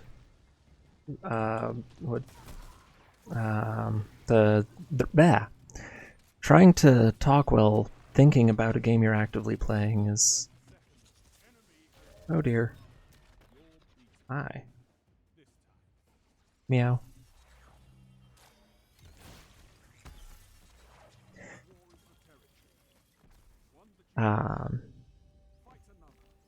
Yeah. What was I saying? Oh, just that I was trying to place the barricade so that the Drenger's Lash would snake in between the two walls there. Unfortunately, it didn't work out that way, but I feel like we are definitely running into some prominent strengths of this build. We just don't have the practice to execute it quite yet. So, are going to save this as a loadout slot. We're going to revisit this. We are going to tweak and fine-tune the build. And eventually it will be of a good enough tier for us, you know? We will forever chase that high of the point contact cannon brace and those 4 clustered guardians on the other side of our barricade. Delicious. But with that, chat, I do think that will about do it. And here you get to see behind the curtain a little bit. But yes, that will about do it. I do plan on streaming more Destiny. I was going to wait until I had a second monitor, but I was having too much fun with Prismatic to not try and share some of that with y'all. If you are watching this after the fact, do not hesitate to pop in on any of my streams, and as always, I wish you a lovely day, but without further ado, I must bid you adieu and stay safe out there, y'all. Have a lovely time, my darlings.